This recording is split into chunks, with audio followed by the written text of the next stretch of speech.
Woohoo! Live from Elburn, Illinois, Maple Park. from the Troutman Chili Burlington. Fart, Chili Trout Farms, Chili Fart.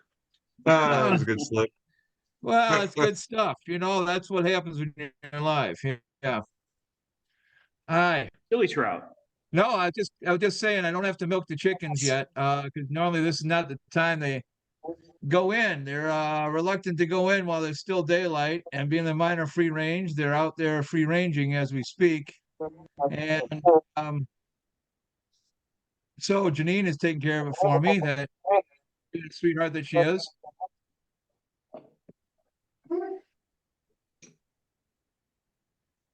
Oh yeah, that's a stiff one. Ah. So what's your drink of choice today? You go first, Jeff. Anyway, yeah. So I literally was just coming in to get a glass of water and thinking it was about 7 o'clock. And I was like, all right, well, I should have about an hour. And Janine's like, you okay? You've been out there a long time. And I'm like, yeah. And I said, wow, what time is it? She goes, 7:56. I'm like, yeah. But so when you're planting, all the world closes around you and time becomes meaningless. So So what were you planting? today I was planting some additional domestic raspberry bushes. And earlier, I was turning watermelon seedlings into watermelon plants. And that's this next stage is actually putting them in the ground. They go from a seed to a seedling, and then you take the seedling and then you put it in a container about like this, 4-inch pot, and then you let that grow for about 2, 3 weeks, and then you put it in the ground. Nice.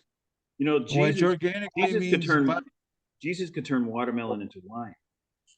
yes, exactly. I I think one that's could Jesus. here. I'm going to close down my air conditioner up here because my deaf old ears have been around heavy machinery all day and I can barely hear you above my roaring tinnitus. So let me go adjust my thing. Un momento. That's your thing. Oh, Yeah, you may get a glimpse of underpants. Don't be alarmed. definitely do Because that that's off how camera. quickly I came in from the field. I still had field pants on and I couldn't sit in Janine's chair with my work pants on. Hold on. Well, they're black and they're boxer briefs.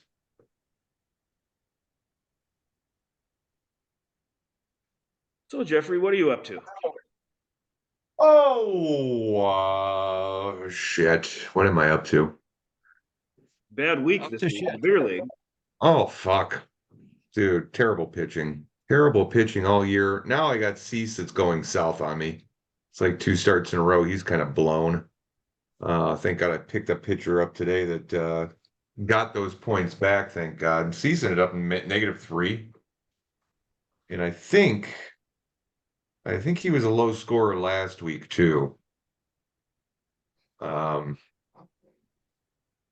look it up here real quick. He's living up to the deceased moniker. Yeah. Yeah, he's starting to revert back to his White Sox last year days. Yeah, he had 8 last week and -3 this week. So I'm like, great. When I see somebody decline like that, it usually means they're fucking hurt. Well, I just looked to while I was waiting for you guys to sign me up, and Joe Ross went out in the first inning with back spasms for me. Not that he's a key part of my team, but he has been a pleasant surprise many a day, and double digits occasionally, which has been rare for my team this year. Hence, all my twos and fours that many weeks in a row. And then he pitches a scoreless first, and then doesn't come out for a second. So more Mm. DTDs and ILs on the way. Yep. Yep. Well, you went It's 6 just and this. 0, right? Oh, I know. That Got was the a extremes wonderful here. We thing. got the 0 and 6 and the 6 and 0. I kind of like being your neighbor down here, man. And all of a sudden, you moved out of the neighborhood 1 week. Well, it's a rough neighborhood, but we like it. We built Yep. it ourselves. It's not So often you see somebody move up 4 spots in the standings in 1 week, especially, we're almost a third of the way through, past a quarter anyway. yeah. It's not like it's the first or second week. Right. No, but that's the beauty of still being early this early and we are kind of, there is some, besides the top couple three, there is some parity there this year. And so who knows? I don't know. I don't think I can continue it twice in a row, but I'm hoping for a 4-2 next week. So, and I thought with two pitchers going today, and I think I got one or two going tomorrow, that means I can double dip a couple times. My innings were looking real decent, that I hopefully could maintain some momentum, but I'm not so sure with these injuries. And not only that, but Xander Bogaerts went down again, and Austin Riley hasn't played for his seventh game in a row. So, Ooh. What's that about? yeah. He's not on the And IL. regardless, you still ended up 6-0. Yeah, I know. Is By Riley sheer not? grit. Is he not on the IL? Nope, they have not put him on the Oh, that's IL, and this BS. is now his sixth and seventh game off because they had a doubleheader today, and he didn't play either one. They gotta start thinking more about the fantasy league player with these roster moves. You know what I mean? I mean, come on. Oh, I What know. do they expect you to They do? do. You know? I don't give a fuck if the bases are selfish. loaded. If he's only got 3 runs and he's in the 6th inning, you let him finish that fucking inning. Yeah, The I quality know. starts to get you a little No, fucking. that happened to me. That happened to me yesterday. I got a guy that went 4 2/3, and I'm like, and he was winning, and he was ahead 4-0 at the time. And they put in the relief, and the guy gave up 2 runs, or gave up 2 of his runs. I can't remember who it was, but it was one of my middling journeyman-ish guy. I can tell you who it is here in a second, but doesn't matter. But yeah, You can't I complain was about so last mad. week though. You went No, six and yeah, zero, well, so that's what I'm nothing saying. mattered. I mean, you still got it. Oh, absolutely. But I'm just saying, I could at least cashed in a few. Points. Actually, it was the day before, so ignore that. But yeah, the trials and tribulations of a fantasy league owner manager. Well, I'm gonna share my screen, okay? I'm starting to Absolutely. feel like the goddamn Oakland A's right now. Actually, I can't even say that. The Oakland A's are actually all right. Oh, Colorado they're Rockies shockingly good. Yeah. is John, I think right now is the White Sox. Oh, yeah. That's tough. Are you seeing this now? I'm Yep. seeing it. All right. Well, Buddha Kings and It's a pretty big header you have there. Can you tighten that up? where?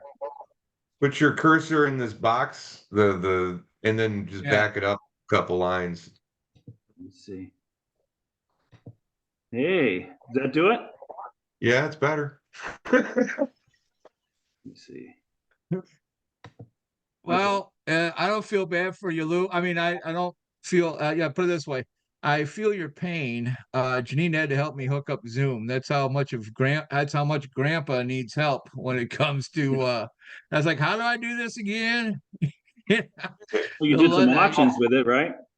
Yeah. Well, I guess a couple of years you were over with Sean, right? So I don't know if maybe you didn't do it. I did it twice last year. You're talking about this? Oh yeah, well yeah, I know you did the podcast. Yeah. Yeah, I forgot about that. So, anyways, Buddha Kings, we had Mike on last week, and he didn't know what this meant. I feel bad. I did mention in an email because I thought about that. Like, he's not going to know what that means. But I guess I forget that, like, not everybody's going to pore over every word that I type in those emails. Like, I didn't realize it until because I used to do some really long emails, weekly emails. And I didn't realize it until I got in this football pool. And the guy is really dedicated. He loves running that football pool. And he would write, some every week long stuff. And I realized I didn't read the whole thing. You know what I mean? I'm just like, screw it. I had a bad week. I'm not, I looked for my name and then I delete, So anyway, so I guess I've overestimated how, what percentage of the words are being read by everybody in the league. But anyways, yeah. Well, see, I never delete them. I just don't always read them all the way through. Well, It's I like can tell I have time when I'm waiting in the line at the bank, or whatever. Yeah, I still wait in line at the bank, for example, and whatnot. I'll read them then. But it's just this job leaves for very little free time. you're in the clear, Chad. You've been one of the guys that's like commented on some of the things that I've written, like the Batman Oh, Friday stickers and stuff. I always love your writing, and I do read it like 85 to 90% of the time, and 85 to 90% of the. Well, that was the other thing too, is because I'm oddly enough a bit of a wordy individual, and when we're doing our nerd stuff, our game stuff, I'll write these, especially if you're a fellow Android guy. I'll write these 3-4 paragraph things that fill up 2 whole pages of text, on a smartphone. And they'll be like, Jesus, well, what does that mean? And I said, well, just read it. You'll figure. I don't have time to be reading Yeah. 2 pages of text. It's like I agonized over this glorious cacophony of sounds and words and alliteration and just this wonderful thing for you guys. And really you can't. And thankfully about half of the members of the group leapt to my defense. No, I can't wait for Chad's overly long game texts, and they were serious.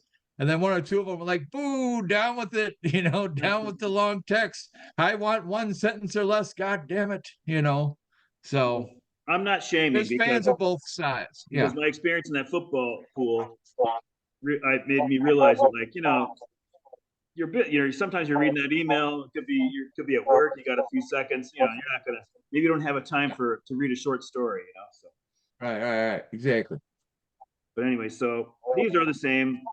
Wait till next year's the Voodoo Kings. They should have almost 2 wins more, according to their points. And Sombreros are 3 under. So they could actually be even worse in the standings. I think they're 2 games behind Daddies right now in the basement, but it could be actually worse for them.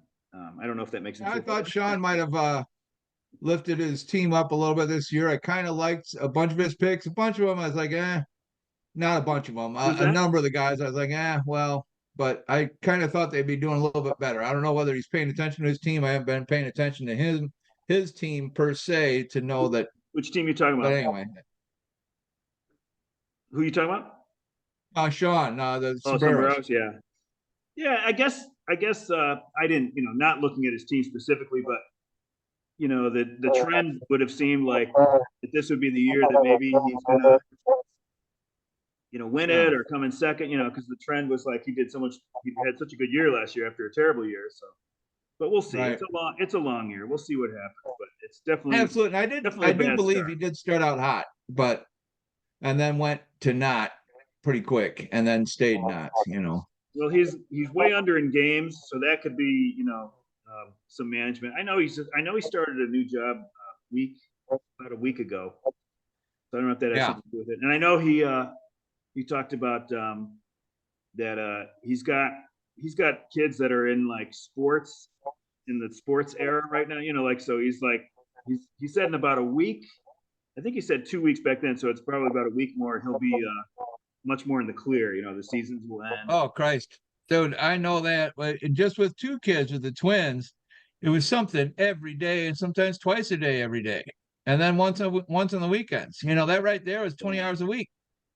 I forget to be thankful that I'm in the spot where I am now, because I used to leave work early, come home, and then go immediately out to a field. And sometimes there was 3 different fields in 2 different towns, and I'm like, right. And it was Diane in the spring sports, that's her busy season. So she'd be working till 8:30. So, it was only up to me with the sports stuff. So I forget to be so thankful that I don't have to do that anymore. I can actually come home, eat, drink, watch baseball, right. But of course, absolutely. Of course, like water seeking its own level. I've completely taken that for granted very quickly. I've forgotten. Oh, you forget easily. Yeah. And Jeff doesn't have that experience, but he does have doggy do's and doggy don'ts, so, but still it's a whole different can of worms when you got not only kids, but multiple kids that of a certain age. So anyway, this is. I'll tell you what. One of the things that his team is a little young. That's the problem, because some of the guys. I'm looking at the roster here right now, pretty much non-existent, because he's got Connor Wong and Yasmani Grandal, but Spencer Torkelson, still a guy we're waiting on. He hasn't really you know, everybody says he's going to be a beast. He's going to be a beast, but when is that going to happen? I think Right, right. Wong was from the Mark, Betts trade, right? what was that? I think Wong came in the Betts trade, right? Am I right on that? Yeah, well, he's on Boston, yeah. So I maybe possibly, Yeah. but you know, he's got Marcus Simeon, who's you know pretty solid. Jordan Westberg, he's young. Jeremy Pena, young. Joey Ortiz, young. Jackson Merrill, young. Colton Cowser, young. Corbin Carroll, young. Ronald Yeah. Acuna, he's young, but he's you know he's more seasoned. Lourdes Gurriel Gurriel too. Jr., JJ Blade, Bleday, Vaughn Grissom, both young. not You young, know, but also Blade's on Oakland to top it off, you know. Yeah, he went Sean, nothing personal, but always maybe it was just because of his style or whatever, but he always went with a lot of tried and true veterans, if not oft injured veterans. And he seemed like Sounds he like went me. completely opposite this year. And I thought it was going to pay off for him, but it those things take sometimes a year, or if not half a year, you know. I think he's always been on the young side, you know. By the I way, thought it was I'm a being the Sean veteran, at least in apologist. my impression, a couple years ago. But By the way, I'm doing the you know the Sean apologizing. I mean, he has not brought up that as an excuse for his team. And when you read off the roster, I mean, you can see Corbin Carroll, Acuna. These guys are not producing how anybody would have expected. Um, and right. Grissom was They're having a down hurt year in a hurt year he through needed him April, right? Grissom to. just came Yeah. back maybe a week or two ago. So But I well, mean, it's you know, Wyatt except for Langford, he's injured, and Henry Davis, Jackson Holliday, and Jordan Walker, they were up, but now they're oh my both back God, down. no All three of them wonder. are back Yeah, down. yeah, no, yeah. Jordan It could Lawler's have been back much different. down. It could have. well, look at his pitching staff as well. He has McCullers on the bench, Liam Hendricks. You know who knows with him. Uh, he's out, but the Savali, he has a number of guys. There, So Devin just Williams, yeah, arguably one of the best. It hurts when you got a guy that you put a lot of juice into and he's down. and yet he's still got pretty good relievers. Yeah. But then, you know, I mean, Chris Sale, man, 2 games in a row, this guy is like dominated. But look at he's been good this year. Guy is just he's back. Oh, Jesus. I just pulled up his numbers. Look at that. 30 points, 27, 17, 27, 21. Wow. Got a kill for that. Yeah. Yeah. I haven't had a guy that's been 20s twice in a row yet this year, I don't think. Granted, you can pull a liar out of me, but I'm pretty sure that's the case. And more often than not, I just been excited about a guy that getting 13. That's why I'm 2-4, of course. More often than not this year, but I've been excited. Like, holy shit, he's got 13. Everything's coming to Millhouse. So I'm at the point where it's like, holy shit, he actually got me points. yeah, I know. He's not blowing Fucking negative. Well, I negative and sent Lou a shit. text the other night.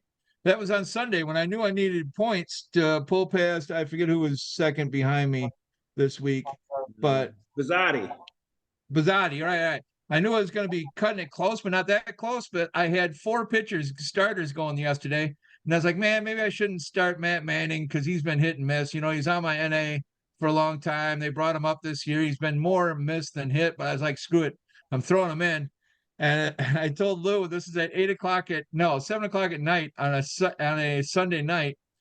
And with those 3 starters, I had a total of -1 points with 3 starters going at the 6th inning or later. And I was like, oh shit, man, I'm gonna blow this at the last minute. I'm Dude, gonna throw I got 0 for the day one day last week. I got oh nothing one day, just 0. yeah. That's never happened. That's so That's fucked a up. frustrating thing about pitchers. There's no such thing as guaranteed points. I saw But see, somebody got negative points for the day. It might have been Knockers. It was like a couple yeah, weeks I ago, think he got like probably. a -1 or -2. I know I did last year. This year I haven't. I've avoided it, but not by a lot. I've had single digits with 3 or 4 guys going for I the mean, day, not and I'm from like, pitchers, like from the whole team. I think it was like oh negative yeah, yeah, yeah. three. I know what you mean. Oh, it's terrible. And so check this stat out on sale right now. 5 of his last 6 games, quality start wins. Yep. And here for putting And quality 4 of those starts on games, the he list pitched this 7 year. innings. Huh? What was that? I said here for putting quality starts on the list this year for points. That's awesome. Oh, and Jeff, by the way, I'm drinking this fantastic little advertisement for you. This fantastic Triple Jams Blake's hard cider that you left for me. What was it? A couple months ago. Yeah. Fantastic. It goes down sweet, sweeter than sweet. It just and it's not so sweet also that you feel like one and you're done. It's like 2 or 3, you can It's like a handle. berry So wine. yeah, thanks again. It's good. Yeah, No it's problem. like Glad you liked it. yeah, thank you so much. But You know, anyway, Blake's long and Farms, short they of make it, a lot of good shit. They make a lot yeah. of really cool fucking mixes of stuff, you know? Mm-hmm. So anyway. That they do. I've been looking out for them being that since you turned me on to them. But Cool. nevertheless, back to the ball. Yes, Chris Sale, unbelievable this year. And who knows how long he can keep it up, but knock on wood for Sean's sake, because he'll need all the help he can get with how injury has been bugging him, both Sale and his team. But man, what a stud. Yeah. Well, not that we're here to make Sean feel better, but I think you can expect Acuna and Carroll will do better than they've done. Oh, Right? absolutely. So this could very well be the low point of the season for him. But I guess Well, this is concerning. He's so under in yeah. games, so that's more of a management issue. So he's got to get that up toward as best he can up toward 0. And in the pitching Oh, side, there's a you lot of see, guys. Cowser could do way better. Gurriel could do way better. Ortiz could do way better. There's a lot of guys. Westberg, a lot of guys in his team with a lot of potential. This may not be the year, but he's going to be a absolute stud if he can hold on to him for next year. But I could see easily him a seventh Jackson through Holiday third and or the fourth Cardinals guy. finish. What's the A Cardinals guy? seventh through third or fourth finish this year, even. What's the Problem guy is that, you can't keep them all. If they all start to flourish at the same No, time, there's absolutely. no way you can keep them all. Just like Major League Baseball itself. I mean, if you look at it, like that's what kind of broke the Cubs up is because you can't pay them all. You Yep. know. No, I had that from a couple 3 years ago when I got third or fourth or whatever it was. I thought, well, I don't have to make any moves. I'll just keep all these guys. Well, then when the push came to shove, no, I couldn't keep them, and I lost a couple of guys that were longtime Hacksters, and it still kind of grinds my gears when I see them out there still being studs for another team, because Yeah. that's my guy. Yeah, So, I've got a few regrets, as far as like trades I made, but I've got some ones that really worked out for me too. oh, absolutely. Absolutely. Well, my Goes biggest both regret ways. last year is pretty obvious.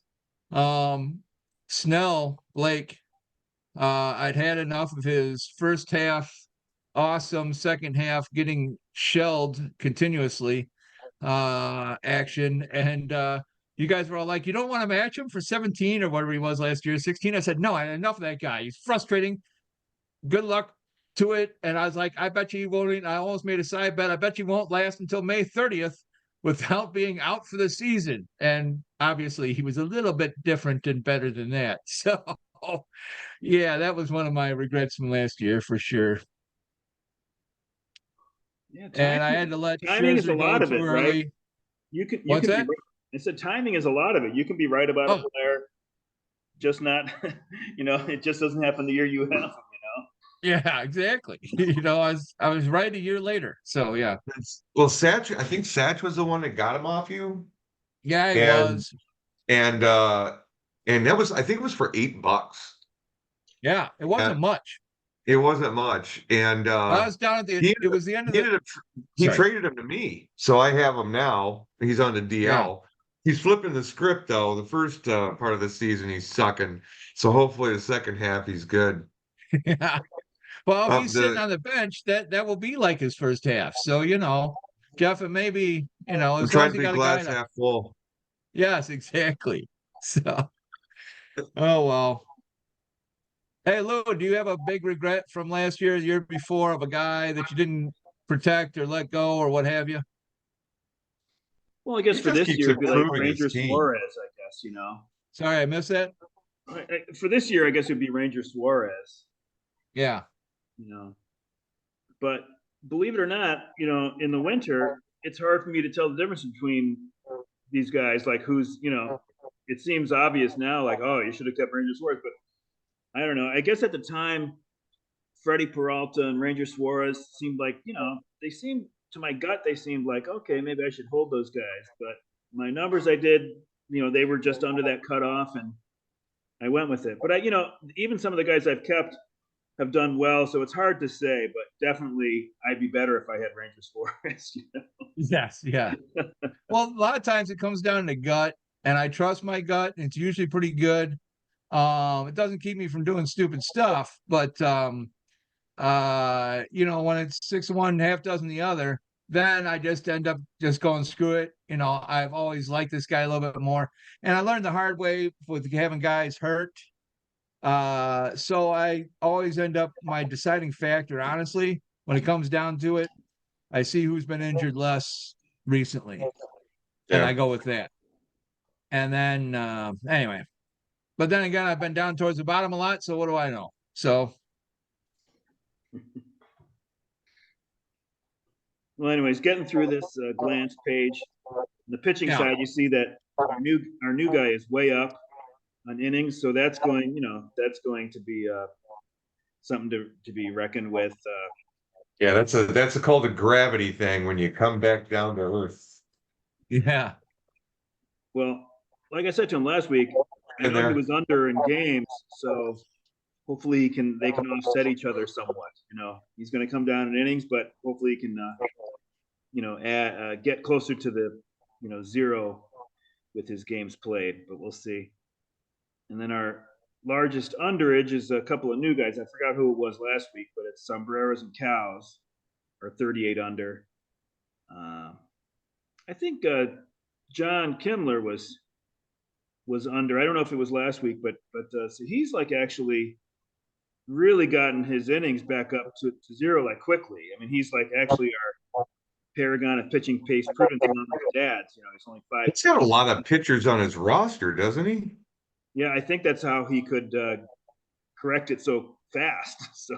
So that's not yeah. really an issue. Well, He's that's going to how I be did it this last week. I was 18 or 20 something innings on the good side, and now I'm 11 or something over.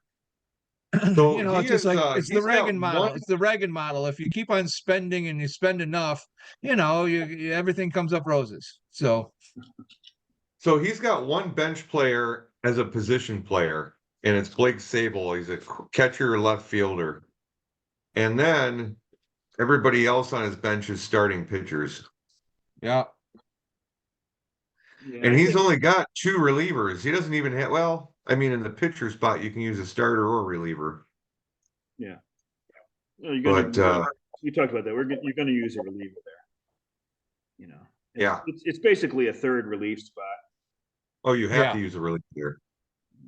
But Well, he I could guess put Michael Lorenzen in there and just keep him there. I guess the bad news for Kimmler is that you know he's gotten his innings back you know up, but his record's still not good. So you would expected he would have done that and maybe had a you know a 6-0 or something like that. But that didn't happen. Yeah. So that's bad news for him. But at least he's you know he's managed his innings. He's gonna be fine with that. So weekend Right. warriors were gags and knockers +3, and then straw spinner was Satch, and that was good for the rest of us, the other 11 guys that Well, Satch lost also Phil three was moving games over the around a weekend. lot, and it was Dark Lord weekend, so his band played at least once, if not twice. So I kind of had a feeling he might not be able to pay attention too much to his team, but Phil always surprised me with that. We were at Gen Con, the nerdiest of nerd conventions, 60,000 nerds there in Indiana. I'm waking up hungover, trying to decide what we're going to play that day and getting all my little miniatures and my dice all ready.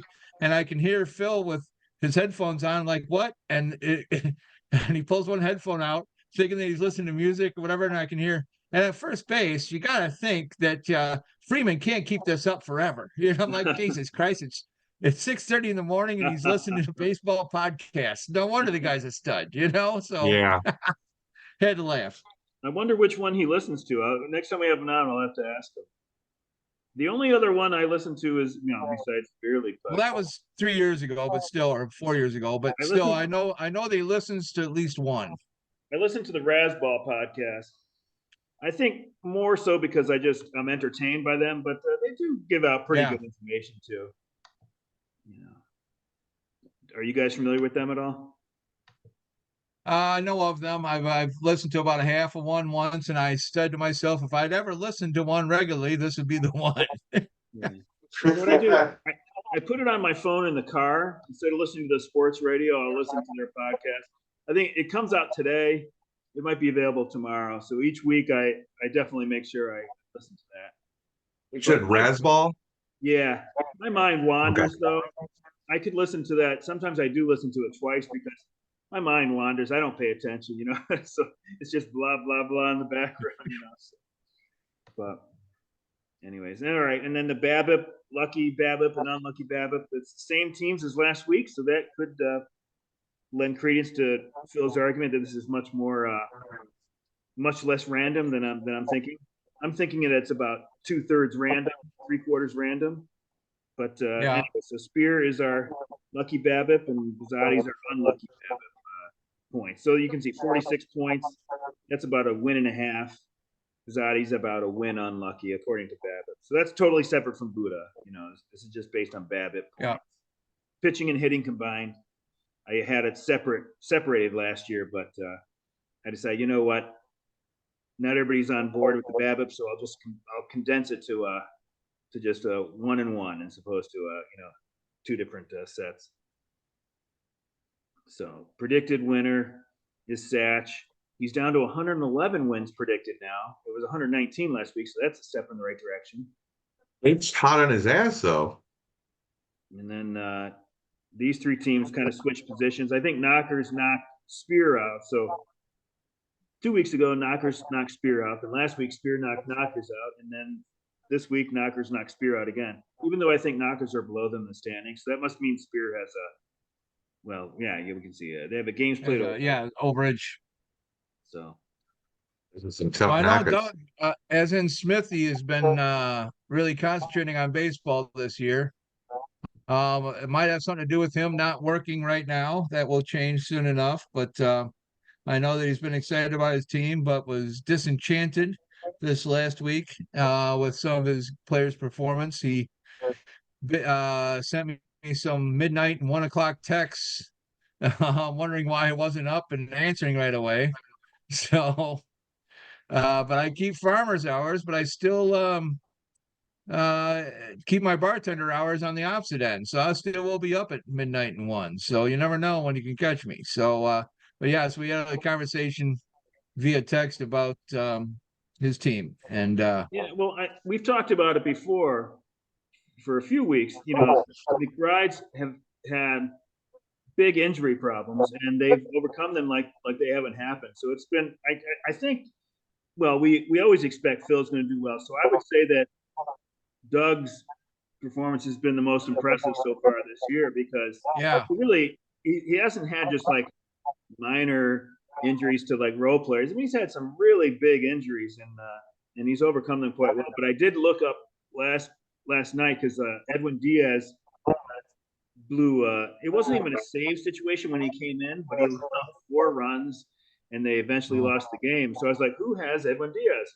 And it's Doug. Doug has Edwin Diaz. Oh. So he finished 4-2, just behind me. Yeah. But without Diaz's screw ups, because Diaz, it wasn't just his only bad outing. He's had like at least 2 in a row, and I think 3 or 4 that have been really bad. So this week he probably had 2 bad Diaz outings, and I'm sure it didn't help him with the win-loss at the end. No, it didn't help. Well, that's Terry Francona like level managing, at least in my opinion, anyway, of pulling, turning chicken shit into chicken salad. Yeah, the Yeah, Mets. I wonder if Edwin Diaz's song when he comes out is gonna move from like Tommy trumpet to like a sad trombone. or or taps. Yeah, that's their taps. Oh no, but Jesus, I saw that for the first time, quote unquote, live on ESPN a couple 3 weeks ago, and I got to tell you, that was really fun. I hadn't seen it yet this year, and I only heard about it secondhand and read about it in the sports papers because I used to watch Quick Pitch and Baseball Tonight and whatever regularly, but I haven't been able to catch it this year. Honestly, I haven't. I just been watching the numbers, and I haven't watched very much live baseball. And it drives me nuts. Also, I can't get the marquee network out here, so I can't get the stupid Cubs and give the stupid family a bunch of money to watch my team that should be for free. Anyway, I haven't been able to watch it, but it was on ESPN like 2 weeks ago, and it was freaking great. I was laughing and giggling like a schoolgirl when they played that whole trumpet thing. It was fantastic. Oh, dude, it's energetic as shit. It gets the whole crowd just pumped up. But Exactly. what's the point of doing that if you're gonna go in there and blow every game, you know? Wow, he hasn't up. He's been good up until last few. If we look at his I know. numbers, I bet you they're really solid for this year. Unless I'm mistaken. I remember looking at him about 3 weeks ago, and I was Mistaken. like, "Shit, man, he's doing way better than I anticipated." Do you Mistaken, think the but big production of it all? Do you think the big production of it all is putting too much pressure on him? Who knows? He might have, but a lot of those guys have egos the size of church bells anyway. They're massive. However, though, it might be too much lately because I used to love when Trevor Hoffman used to have the church bells. Speaking of church bells, the church bells Oh, hell's of bells. yeah, Hell's Bells come on. That was fantastic, especially right there at the game. I got freaking chills. I'm not shitting you. I got chills at the Cubs game when he came out. It was great. And he'd already been using that for years by that time. Yeah. Well, here's the thing. Fantastic. Here's the thing. Who I mean, knows though? How expecting him Diaz now. does not have a big ego. I mean, like far from it. Like the opposite of that. And Right. now the Mets, because they're, because the Mets are stupid. So now they've put him in this position. They have the Tommy trumpets, and now what are they going to do? Stop playing the trumpets when he comes in? Like like they have to keep playing him. Yeah, I Right, know. It's like right. it's now it became a thing. Yeah, Yeah, you're stuck. You're it stuck. could. And who knows? And Jeff might be right. It may be effective, maybe too much of a buildup. Yeah, it's he doesn't need that. That's not him. The No, good no, news he's about not that the sort of good, guy, you the know. good news But I'm about just saying Diaz is that reliever. I don't think there's any real reason, like injury wise or anything like that, that he can't do well again. I think his velocity is slightly down, but not enough to really matter. But Well, everybody goes through patches. It just might be a patch. But when I mentioned the ego of a relief pitcher, they're of a closer rather. Usually they're pretty uh, solid and sure of themselves. That was all I yeah, was see, I don't think saying he with that has is that. they're certain of their skills. Yeah, he's not. He's definitely not that guy. So it is tricky. I mean, the first year he was with the Mets, if you looked at his strikeouts and walks, he was doing fine. But he also allowed, like, I think it was 15 homers that year. So he's Ugh. allowed already, I think, 4, but it could be more than that. Um, so he can still strike guys out. He's not walking guys necessarily, but he'll give up homers. And I don't know. Maybe this is going to be repeated that year when he gave up. I don't know. I'm looking at now. I'm looking at Diaz's numbers right now, and he had a stretch there where it was real good, but then it definitely hit a patch. And he has 5 total saves. That's it. 1 win, 5 saves. The wheels on the bus fell off the rims, off the rims. Hey, I got a Right. question for you guys. If you were a closer in baseball, what music would you want to come out to? Probably like Itsy Bitsy Spider, Uh, maybe.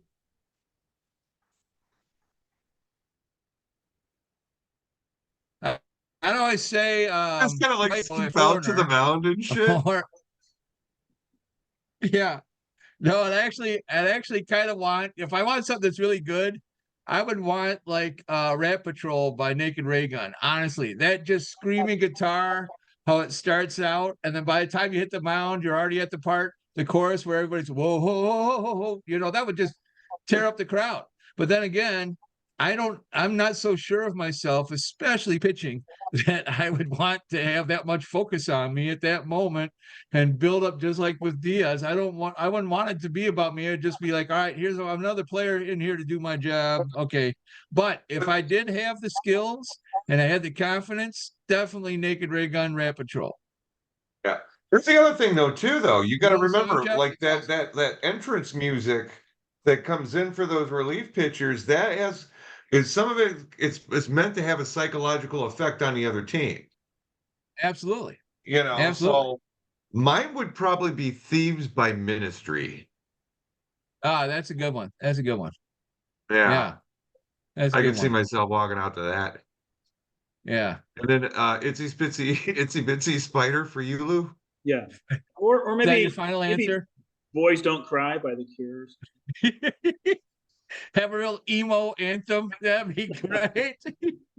Some really lilting cascading guitar. Some oh, that'd be awesome. I'm I'd sorry, definitely be giggling but too it's hard to hard for me swing. to really put myself into that question because I don't see a situation where they put in the 5'8" closer that throws 60 miles an hour. So It's a hypothetical, man. I'm not saying that, It's like, hypothetical, exactly. it's a hypothetical. Hey, I got to sprint downstairs real fast and make myself a cocktail. I shall return in 2.5 minutes. Not 5, but 2.5 minutes. all right. Are you in that game room that we went up to? Yeah. Yeah. Up where the pool table and all the nerd stuff is. Yeah. Yeah. I love that we visited because I can fit, I know where you are. So it's good. It's your Yeah, you can secret picture the lair. whole thing. I just wish you guys could have stayed all night. That would have been fantastic. But next time I'll have the three of you. And now that I know that Jeff's well, that's the thing is with Jeff having the dog stay with, the cats always punish us for 2 days afterwards and shit all over not shit all over, but piss all over the place if they smell dog because we tried it once. But now that I know Jeff's dog is great with the chickens and doesn't bother them, maybe we can work something out with Wait a minute. How do him you know or my like a dog's not camp good out with or the? something like that. How the hell do you know my dog's going to be good with your chickens? Because he minds halfway decent when he was out there. Oh no, sorry, he wasn't out there. It was a different guy's dog. Never mind. I'm confusing you and a different dog. Because right Yeah, that man, same my week, dog would another guy probably brought be motherfuckers and getting attacked by roosters. I'll tell you that. Yeah. Chats on He the sees bill. something come underneath the fence, man, like even a nose or something, like the dog next door. He's going, "Rah." Like real protective. I don't know. Yeah, He's never been in that situation. Let's put it that way. dogs, dogs I can brought a go dog. through All chickens right. fast. Anyway, but yeah, I just wish you guys could have stayed. All right. Be right back. All right. All right. Let's fly through this list here. All right. Players of the week. Well, Chad's Aaron Nola. That was his one player of the week. Gags had a couple, and Scott. I, I didn't notice that. I had Scott and Nola Scott. at one point. And William Contreras. You know what I'm going to do is I'm just going to leave this up here, so they don't have to type it in. So actually, I do. Yeah, he's like player of the week every week. Yeah. So he's the cow. Yeah. So I had William Contreras at one point. I had Rafael Devers. I had Bryson Stott. I had Aaron Nola. Yep, those are guys that came through from a little bit. Well, I've had these guys too. I had Devers. I had Nola. Yeah. I mean, there's we had them back when they weren't really performing the way they are now. And you didn't give them as much of a look, or you just didn't think too much of it after a while, or didn't think what somebody bid up for them was worth keeping them around for. Right. It's And a then it goes year-to-year to a different decision, team. I mean, Yeah. So if you don't have a guy, it's because somebody else was higher on him than you were. I mean, I guess in small circumstances, it could be that you didn't have room for him. You didn't have No, the sometimes money. you just run You didn't out have of the money money. for him. But in most cases, it's just that, the other person was higher on him than you are. Yeah. But anyway, so what do we do here? So Devers for wait till next year. That's our rookie. He hasn't had a lot of players of the week, so we got one this week. Judge for the Knockers, and Mitch Keller for Let's Play, and then we already talked about Stott and Scott. So Yeah. so when Chad comes back, we'll have a different screen up. We'll have There you go. the standings up. So Satch's lead is only 2 games now. That's nice for us, not necessarily for him, but he probably can't complain too hard. He's still in first. But going 1-5 opened up, the door a little bit for people to gain. And everybody gained in him except for 3 teams, right? Only one lost ground to him. That was the dance. Sorry, I didn't. I I wasn't. swear to God, man, this year is fucked up. You start putting your stock into players that just don't produce, and it's like, It's like if I Yeah. knew Encarnacion Strand would be what he is now, fuck, I never would have probably traded Alonso. But I thought this guy was the second coming of Alonso. So you can see the standings are slightly bottom heavy, right? You got 5 teams above 500 and 7 below.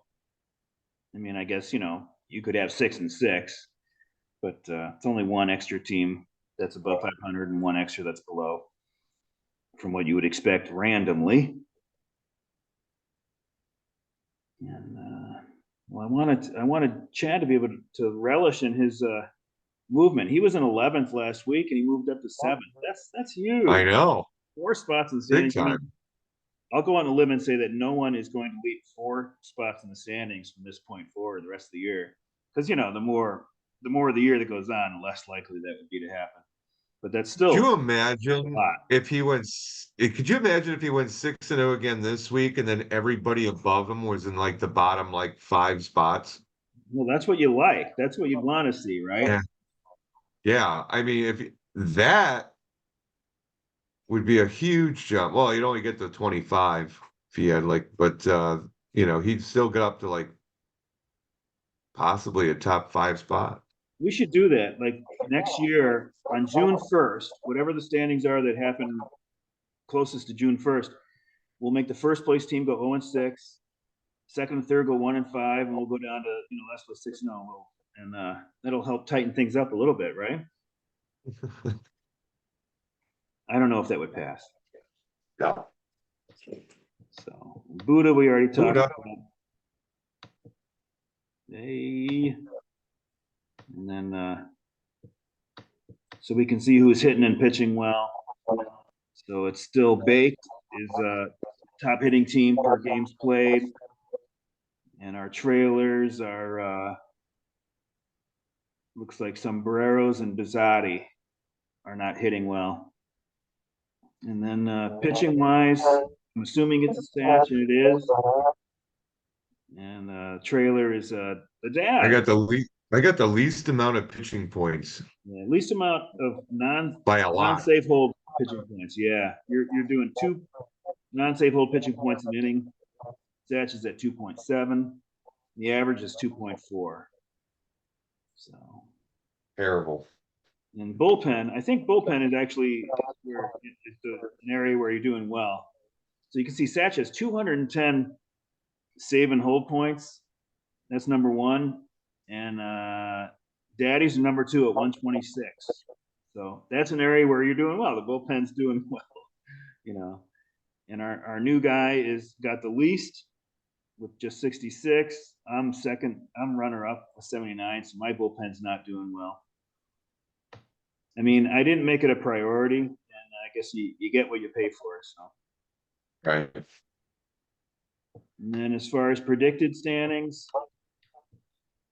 it has Satch at 111 wins, which is better than its than it's been for a couple of weeks. And has Daddy's pegged for 10th.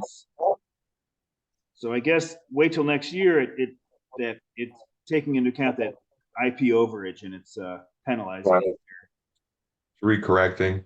But you can see, I think Spears ahead of Knockers in the standings, but according to this, Knockers just barely edge out Spear in the predicted final standings. It's got Hack for 9th, so we'll see. We'll see what happens. I didn't want you to miss this, Chad, because you had such a good week. Went 6-0, and I was saying you've had such a Thank you. Yeah, 519. Blew it out of the water. You've had such a noteworthy path. I know, 500 for crying out loud. You started. Oh, hey. You started 3-0, and then the next 5 weeks you went 2-4, and then you went 0-6. And then this week you went 6-0. So I'm wondering what else can you do?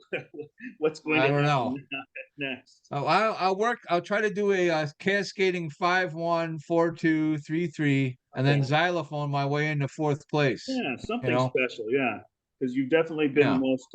That's probably the most entertaining set of win-loss records we've had. Well, thank you for that, Lou. It's not I like wasn't so entertained myself at times. It's not like you just did good week, bad week.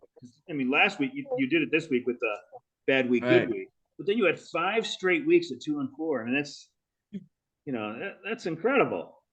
At a number of those times, I was 2 points ahead of a 1-5 and 2 points behind a 3-3. I got so frustrated. It's like, oh, I'm going to be at 3-3 this week. There's no 2 ways about it.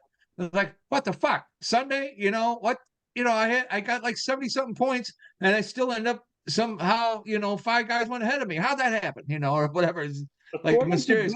Occasionally, if I'm doing decent, I'll keep track of guys Friday through Sunday, like my other competitors. But many times it's just a mystery, and I'm hoping for the best. According to Buddha, you're right where you should be.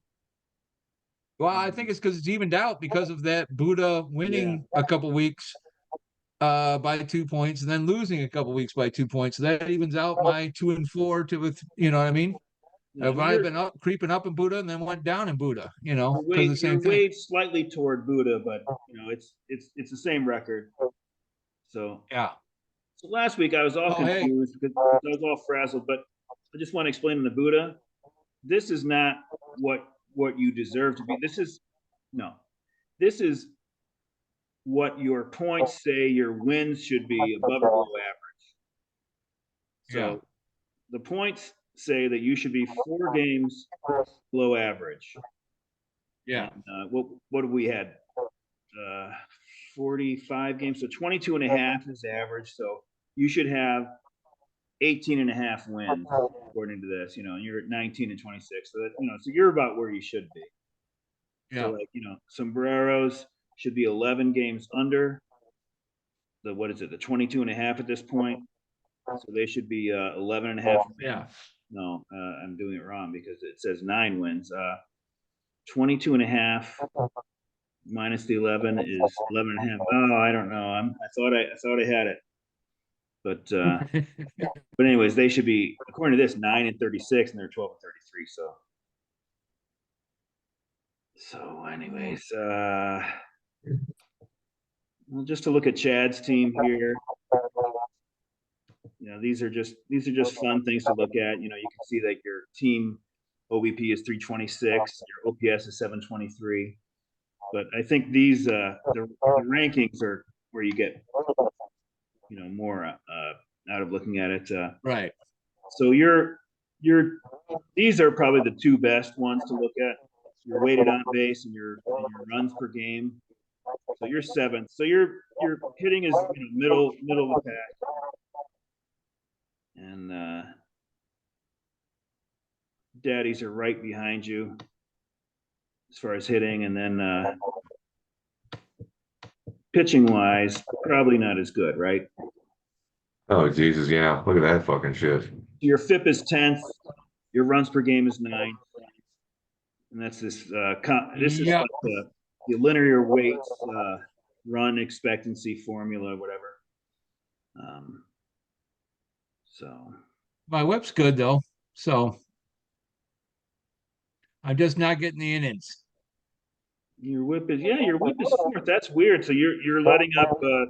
I would guess that you're letting up more power than than you'd think. Because you're fourth in whip and 10th and fifth. Yep.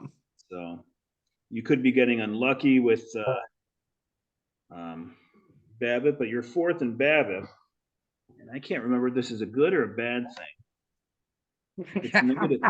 If it's -1, then it's a negative stat. I'm gonna go refresh my drink and take the dog out. I'll be right back. Sure. Well, hey Lou, I was going to mention I'm going to do a costume change because just in case the viewers at home couldn't see, I'm doing Loyola for Seamus's sake here because you don't want to see what my work hat looks like. It's completely covered with filth. Um, and I'm switching for this final stretch here for me to Chloe's Maroons of University of Chicago. So representing the Twins. All right. And I mean literally Twins, not the Minnesota version. So well, I can start this without Jeffy. that one guy, yeah. This is just the top. What is it? Top 25 hitters, top 20 pitchers. I think 15 starters and 6 relievers. So Bake's got 5 guys on the list. Contreras, top catcher. He's like not even far off from being top point guy overall. And Gunner. I figured he'd have a good year, but not this good. Gunner, Ellie, Jurickson Profar, Jaron Duran. These last two they've got to be surprises. I don't know if they would surprise Doug, but they're surprising. They're surprising to me, especially Duran, for me personally, anyway. And this is huge. He's got Ranger Suarez and Shota. Yeah. You can see Bizzotti doesn't have any hitters in the top 25. Pitching wise, he's got Zach Wheeler and Jose Barrios. And then knockers don't have any pitchers in the top. What is it? What did I say? 15 starters and 6 relievers. But as far as top 25 hitters, he's got Tucker, Judge, Bryce, Harper, and Tatis. Those are names that you'd expect to be up here. So I imagine. Well, I imagine here real quick. On that note, Lou, until the last couple of weeks, Judge wouldn't have been close to that. He's just poured it on.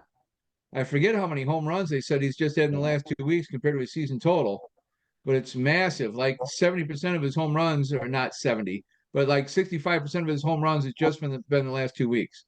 Yeah, it didn't make any sense when he was off to a slow start. It didn't make any sense, unless he's hurt. We don't know about it. I don't worry about it like that.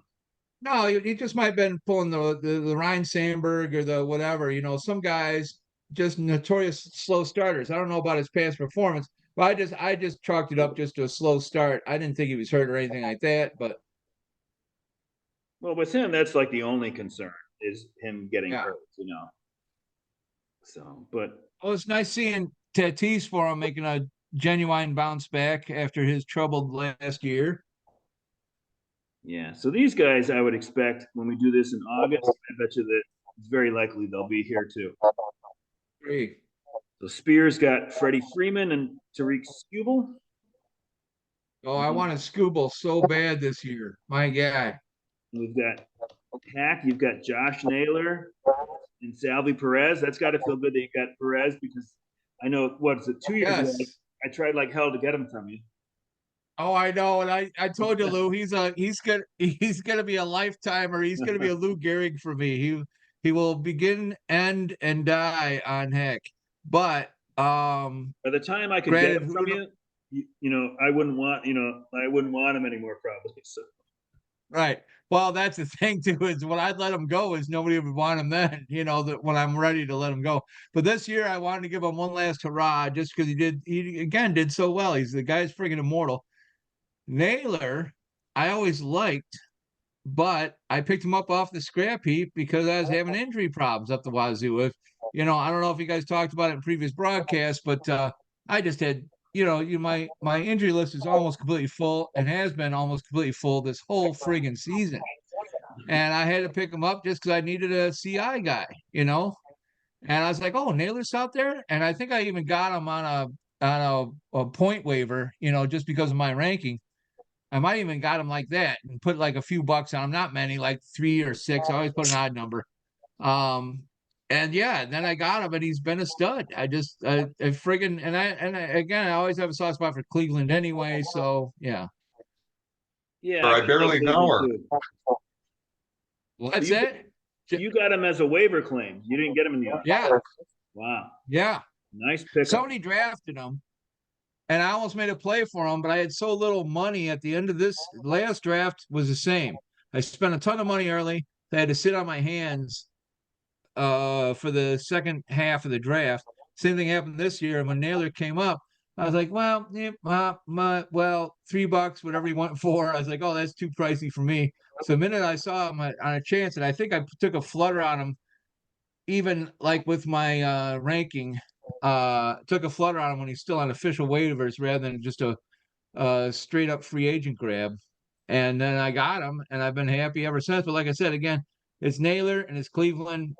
Why not take a chance? So And I said, Naylor, I barely know her. yes, indeed, sir. And then pitching side, So you've happy got that Nola, you're just about to point him out there, Lou, so I'll nip it in the bud. Steal your thunder. So happy that Nola is finally doing what he could and should be doing after having him for a couple years. yeah, he's doing well. And Clay Holmes, you throw in a good top reliever. I don't know if he's even blown a save yet this year. I don't think he has. Actually, he did. I think he blew a save and got a win. He did the old back asswards thing, but it was worth a lot less points because he like gave up 2 or 3 to do it. But if that's what happened, that's all he did. He blew a save and then still kept the victory. Well, that's when you know it's a good year. You blow a save, you get the win. Exactly. And then let's play. Clay Holmes sounds like a porn star. Yes, he does. It's John, smaller dick cousin, So yeah, Corbin Burns. That's not the porn star you want on set. Oh. Let's Or play. Jojo Romero. That sounds like his Mexican non-union stand-in, All right, sorry, that was a little mildly offensive. But still, just mildly though. All right. Well, top hitter point guy is Shohei for Let's Play. And he's also got Tanner Houck, and he throws in top 6 reliever in Ryan Helsley. Didn't expect that at Helsley, honestly. Did you guys or not? Was he on your guys' list high up? I don't know. No. I didn't think anything special about him. Yeah, but St. Louis is going to be close in a lot of games and stuff, and he's got some fucking lights out fucking power pitching, Yeah, he does. He was so wild though. I didn't think he would actually maintain. I didn't think he would keep the closer spot. I'll put it that way. I knew he would be a good pitcher, but I just didn't think he could keep that position. Yeah. And when it comes to relief, though, you always want a guy that's either on a average team or even a below average team, because just what you said, Jeff, just like Bruce Sutter, Lee Smith, all those Cubs years on some really shitty teams led the league in saves because we never have big leads. So So I got Raziel Iglesias. He's a great reliever, man, but fucking Atlanta's been blowing people out, so he's not been pitching that much. Yeah. Well, that's why I'm happy the Yankees aren't as good as they usually are, with Holmes doing so well. For the same reason.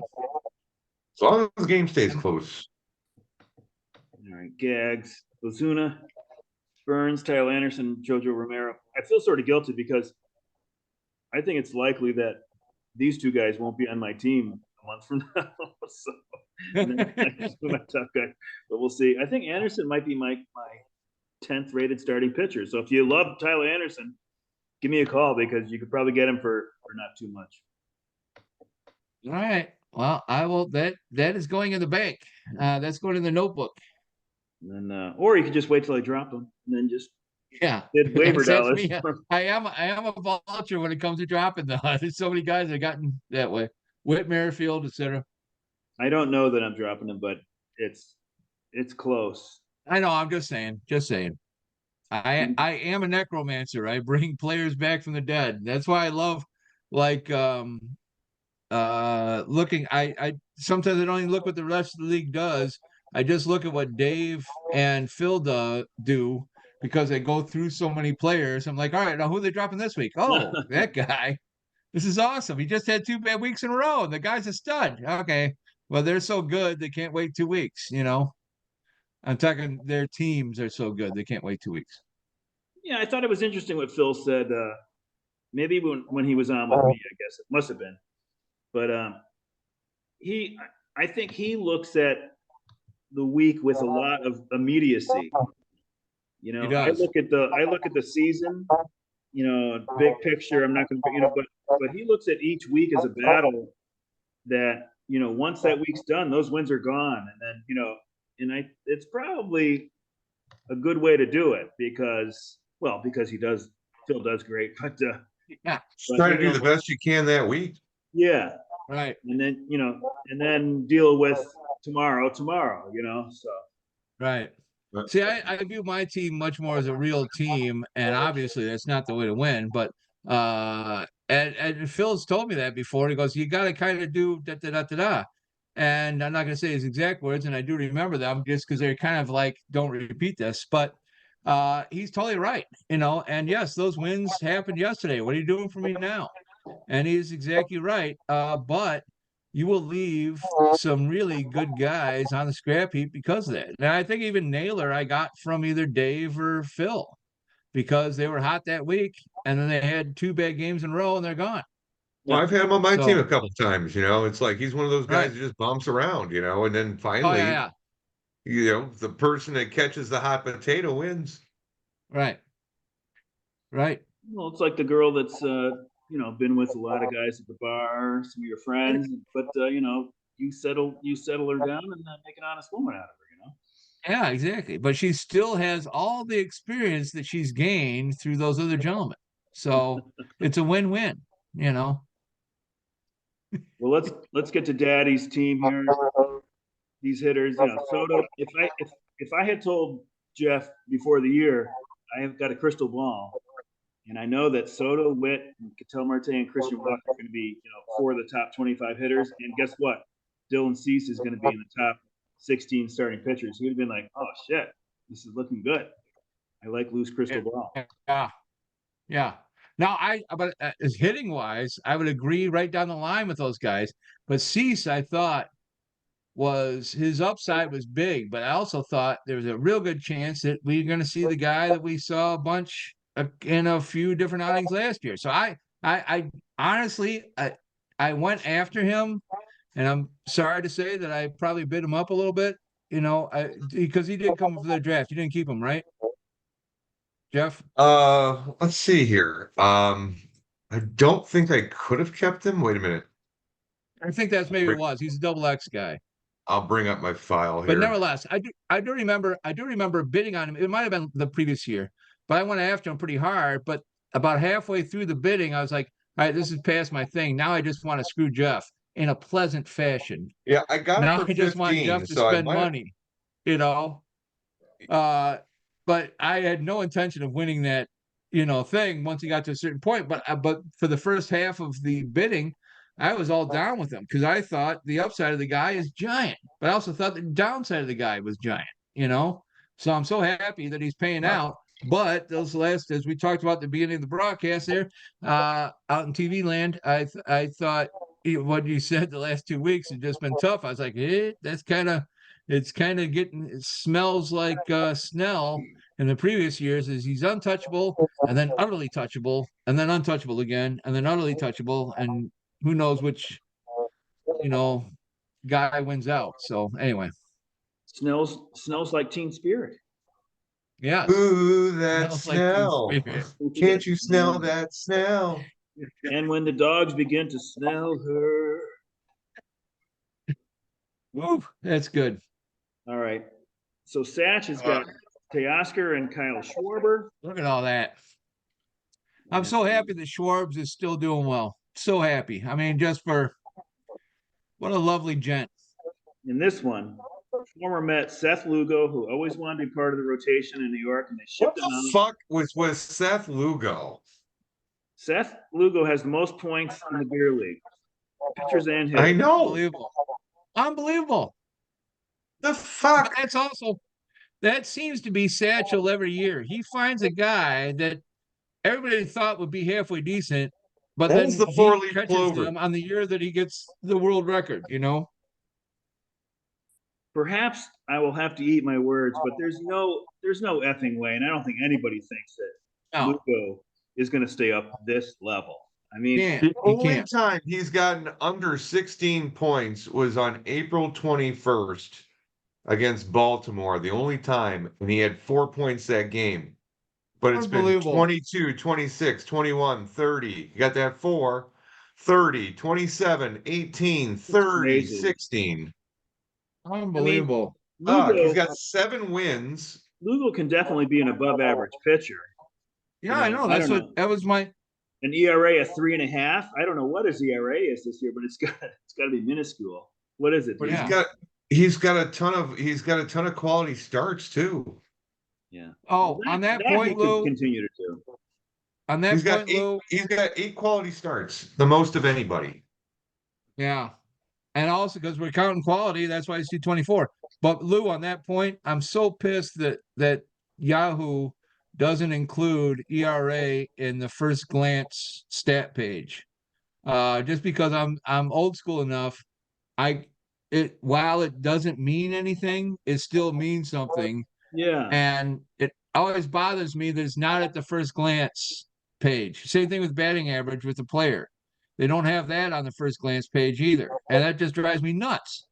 So I Yeah. gotta you I could probably anyway. set it up where you do see that, and then we just have to take away one of the stats that I am tracking. It's all right. It's all right.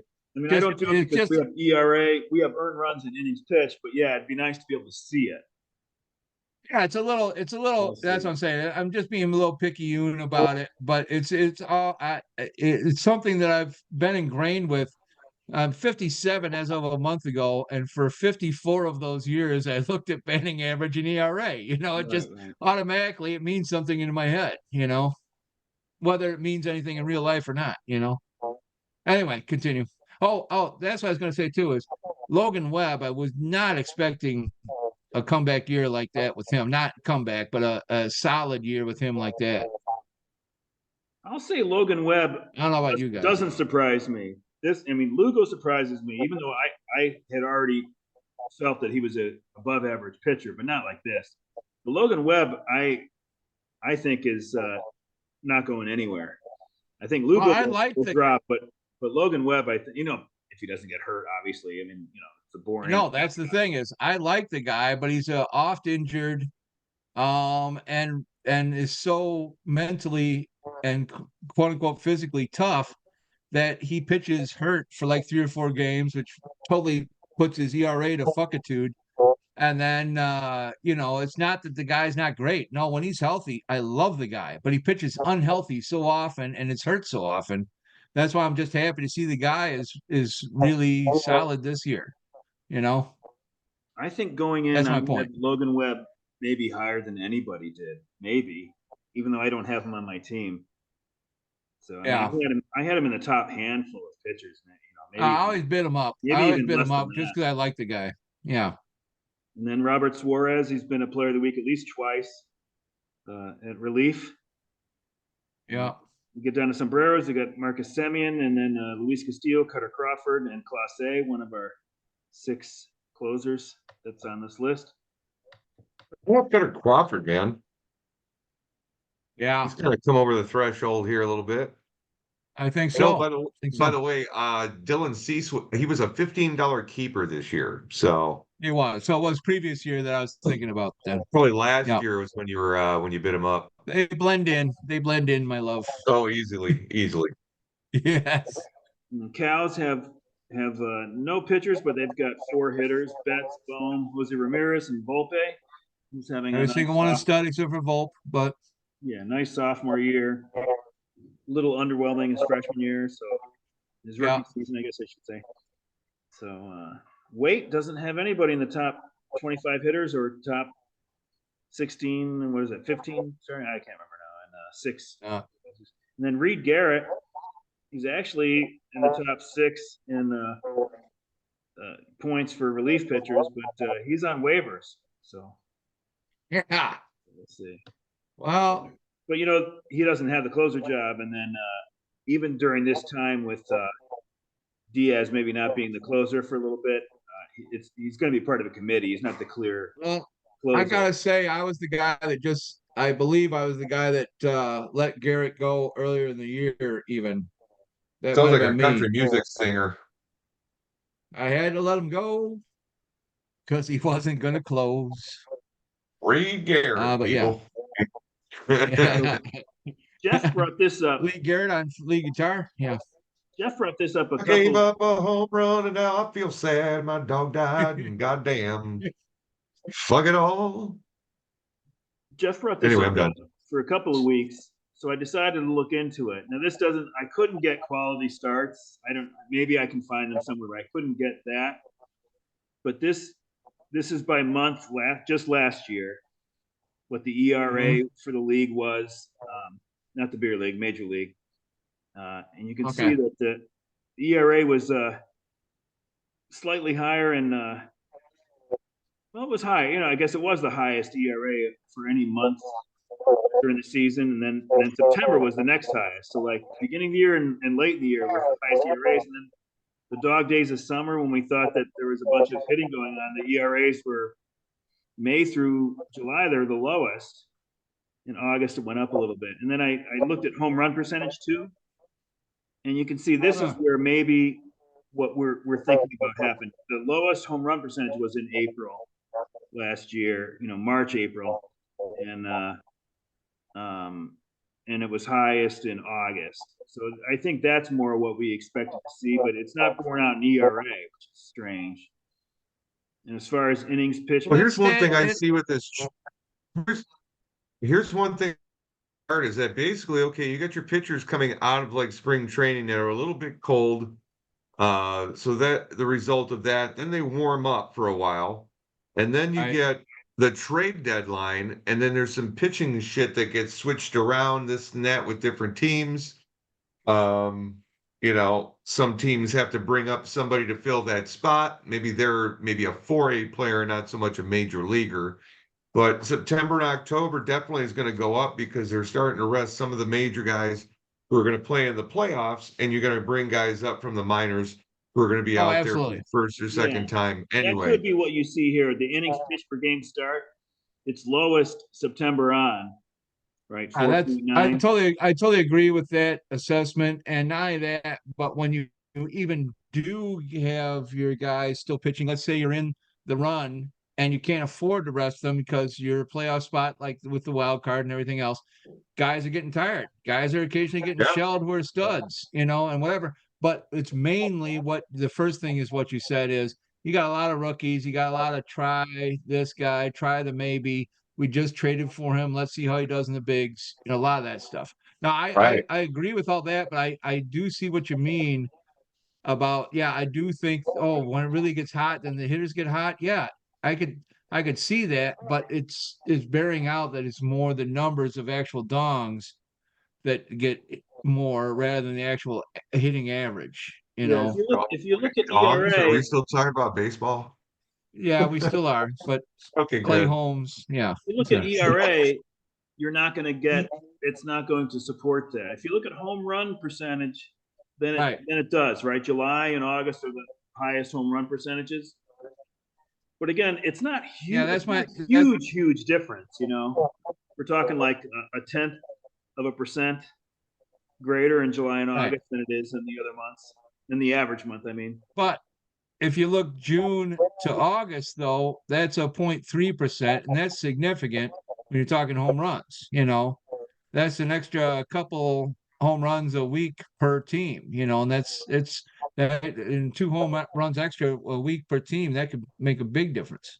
But I agree though that ERA that is lower in June and July than it is in any no in May. May it's lowest, but May through June the ERA is below average. Even through August, it's below the average. So it's strange. More homers, less runs, you know. Yeah, but you look Yeah. at that April and March home run, people are cold as fuck coming out of spring training. And the weather's cold. When that ball hits the Yeah. bat, sends that shit up your hands, man. I Well, mean, so it's just uncomfortable to play in, and the warmer it gets, it just climbs. It's crazy. And then you get one of that the September, times October. one of the times I was watching MLB tonight, early in the season, and I can't remember, it was one of the major ex-coaches. It wasn't Francona, but it was somebody, of that caliber. Uh, and he was like, "Yeah, I think we should go back to 154 and eliminate the front end of that." And then he suggested a couple other changes, and I can't remember exactly what they were, but every single one right on the money. I wish I could remember who it was because I totally agree with the guy right on the money. I love a ton of games. I think baseball should be a marathon. It should be a struggle. Yeah. I don't want it to be like even basketball. I want it to be a marathon. However, though, 162 and playing up north when it's 34 degrees, it's asinine. You just get too many guys hurt. And that was what the guy's main point was. Too many great pitchers are getting hurt. And I might have been just stung because I had re-signed Cole for a vast sum of cash, and he gets hurt a week before the season starts in a spring training game. So I might have been personally stung by that, but I had to agree that just start the season 2 weeks later, go back to 154, have a lot of Southern games, and then when it gets really hot in July, shift them north. And that was his point. And I really liked it. Well, I can You tell know, you as a weather guy, a former meteorology major, that April 1st is the equivalent of the weather you're going to have as far as temperature, like on November 15th. I'm kidding. And Wow. we think like playing, because the midpoint between winter and summer is around April 20th or something like that. It's close to that. Right. And then the difference between summer and winters are around like October 20th. So April 1st is about 3 weeks colder than the average. So you'd go 3 weeks beyond October 20th. So you get to like November 10th. It's not 15th, but like November 10th and April 1st would be very close as far as temperatures. And Wow. That's we don't interesting. we think like, oh, we shouldn't play past November 1st, it's too cold. But April 1st, it's fucking cold April 1st. Oh, yeah. They should go to Yes. 154 and just start the season a week fucking later. It starts too damn early. Even a week or 10 days. I don't think that 154 would make that big of a difference, except for a couple of different records. And I know the Players Association was the main one against it, but then also a bunch of owners were because it was butts and seats. But like that particular, and God, it's killing me that I can't remember this coach, but that particular coach spent a lot of time on northern teams, and he's like, God, the owners are bitching that we're not playing in April, April 1st. But I would look out and it looks like a college game. There'd be, 45,000 seat stadium with 5,000 people there after opening day, granted but day two of the season, and it's 4,000 people there, and everybody's huddled up, and occasionally we had snow. So, And then I, let's not I, forget, I, I thought he if had a we're lot of if smart we're things to say talking about it, about but if we're talking about making sure the World Series ends by November 1st, that's only two teams playing. The other 28 are all done. So if anything, you could err on the side of playing when it's too cold in the fall.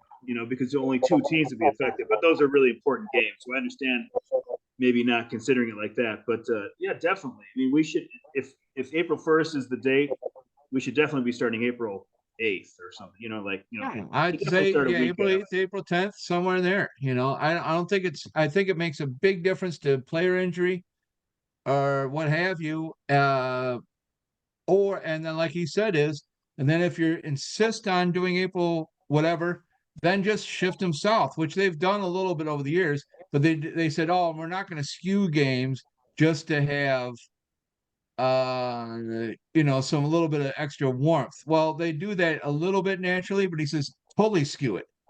Take away some of the Tampa.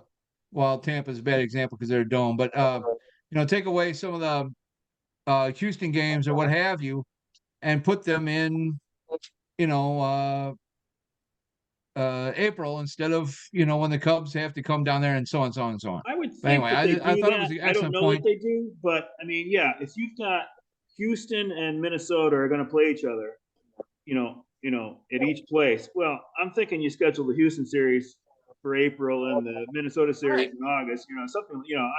But they might already do that. I don't know that they don't. They do that some. He admitted that whatever that coach was, that former coach was, he admitted they do that some. However, though, he says they don't have it being an overriding overweight factor. And he brought up two examples. He says the Cubs are starting in Chicago either this year or last year. I can't remember what he said it was. And he says it was, 30. The first game was 47, but the second game was 31, and the third game was 26. And then he says Detroit was playing in Detroit to start off with, and so on and so on and so on. And they're playing teams like Anaheim and what have you. And it's like, come on, how hard would it be to just switch that around? Because then, when it's hot as literal fuck in July, why not? Then we'll play in Detroit, or then we'll play in Chicago, or then we'll play in Mini, or whatever. And But he and said they waited it, but not enough. and day Let me games and night games, right? I mean, like if you're going to play in Chicago in April, you should have as many day games as possible, right? City Field, Yes. Boston, and then in the summer, yeah, you have more night games. It's better at night because it's you're not burning in the sun. But in April, you're welcoming the sun being out. Yeah. Hey, one question for you. Okay, so you got GS right there. That's game starting, right? Right. For the whole league. Right. Okay. That's two sets though. That's both teams. It's double counted. Yeah. So my question is, why the fuck are we Look at playing that. so many games in March and April there, and like way less in June? Why can't you push some Jeff, of I those? never noticed that. Never Because noticed that why until you can't you? pointed that out. That is an awesome point. Why can't you push some of those games off of the fucking beginning? Take the stress off the players a little bit. All right, trying to make them play too much too fast after they're just like, I mean, they're just getting up to speed. That's why you got a lot of injuries coming right out of the gate. You move some of those games to June. I think they do it probably because of the hockey and fucking basketball fucking championship, to be honest with you. Maybe It's money. I mean, It's money. I Totally Yeah. agree. July, that's And just in July, part of that accounting for is the All-Star break, right? that's the All-Star break, yes, Right. but there probably could be Yeah. some games pushed that way too as well.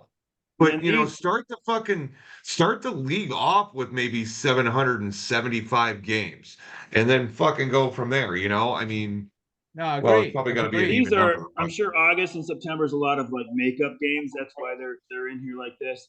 But Right. this is surprising, March and April. But I guess it's due to the fact May, that it's due to the fact May, that they're April, and starting the March. season. It's due to the fact they're starting the season sometimes March 28th or something. So so April is basically a 34 day month. Right. But here's the thing: But it shouldn't April, be. That's our March, point. It May. shouldn't be that. That's when all your rain is. So they're going to get rained out from there. They still got high numbers. I mean, they're really good at like basically, okay, we got rained out. We're going to have a doubleheader tomorrow, fucking, or 2 days from now, we're going to have a doubleheader. Right. That brings up an awesome point I want to make. That same coach, he said amongst his team anyway, he goes, I don't know whether they're lying to me. He goes, we like back-to-back double headers. The owners don't like it because they make less money. He Yeah. says, if we're gonna have double headers, we like back-to-back because we don't cool down. You still stay hot. Yeah. It doesn't seem like you're playing two different days. He says a double header where you have an afternoon and then a 7 o'clock doubleheader and an 8 o'clock doubleheader. It feels like you've played 2 days worth of games in one day. He says, but when you start at noon and have a doubleheader scheduled for 20 minutes after the first game ends, he says that just feels like a long day. It just feels like extra innings. And not only that, he says it brings out a bunch of coaching stuff. And I can't remember friggin', maybe it might have been Francona. Anyway, he goes, it felt like I was back in the National League again. You had to make managerial moves. Guys were excited. Guys weren't down when you had a true doubleheader. They got up when you had a true doubleheader. Nobody went, everyone went, Everybody knew So- everybody was gonna play that day. Yes. What do you guys think about that? Besides that, Jeff, No, I three like it. doubleheaders compared to the day night. Yeah, Yeah. yeah. As far as How about managing the you, Lou? bullpen, that would be a nightmare, you know? Oh, well, it totally would be. But also, it's a like he said, whatever that anonymous coach, and I got to look back in the day, and I could probably find that. I YouTube it or whatever, find out what coach that was that said that. He says he took it as a challenge, not as a holy shit, we're fucked. Oh, or we gotta do this, or I'm gonna injure a bunch of guys. No, he took it as, well, that just means this first game we gotta do it like this. And then the second game we gotta do it like this. So, he took it as a challenge rather than as a hardship. I just think, if they moved some of those games up into the summertime and took some of the stress off of April and March there, a little bit off of May, try to keep both of them, maybe move like 80 games, like keep it like, start a Yeah, season off at like 750 and then kind of like move those games down and mix them in with everything else and let these guys work their way into the game. Number one, yeah, what it's going to great. do is it's going to move some of those games later in the season when things warm up and the batters warm up. So the average should go up, the home runs should go up. It's also going to allow the pitchers to get their arms warmer, okay, for the regular season, and you won't have as many people blowing their arms out and going on the IL, and Yeah. maybe the ERAs go down a little bit, you know. Uh, Injuries and ERAs go down. I don't see any problem with that. It's good. It's good news Yeah. as far as I'm concerned. I think one thing that could help to inflate some of these early season numbers is interleague play, right? Because if the Tigers are playing the Mets in April at City Field, they're going to try like hell to get that game made up. They're going to push it to like a doubleheader the last, because they're not coming back, you know. So Right, right. so if you I can see schedule that. Yeah, more Phillies, Mets, Cubs, Cardinals in the beginning of the year, and they have a rain out, you're not going to panic because you're going to see them again. So that could go into it too. I mean, scheduling is a very complicated thing, but I think they should consider all these oh things. yeah, Like absolutely. like the warmer teams, I would have them opening up. I know it's a prestige thing. You want to open up in your home park, on the true opening day. But if you play in Chicago, Minnesota, Boston, New York, I mean, like, maybe you should be opening up on the road down in, Miami or, somewhere warmer anyway. There's a lot of places warmer than those. Right. Yeah. Anyways, Um, all right, boys. I got 3 minutes left. I just had to do this on a personal note, talk about Clay Holmes, John Holmes' younger cousin. Got, got shelled tonight for the first time. And we're talking about and didn't get hammered this whole year. Negative 10 points.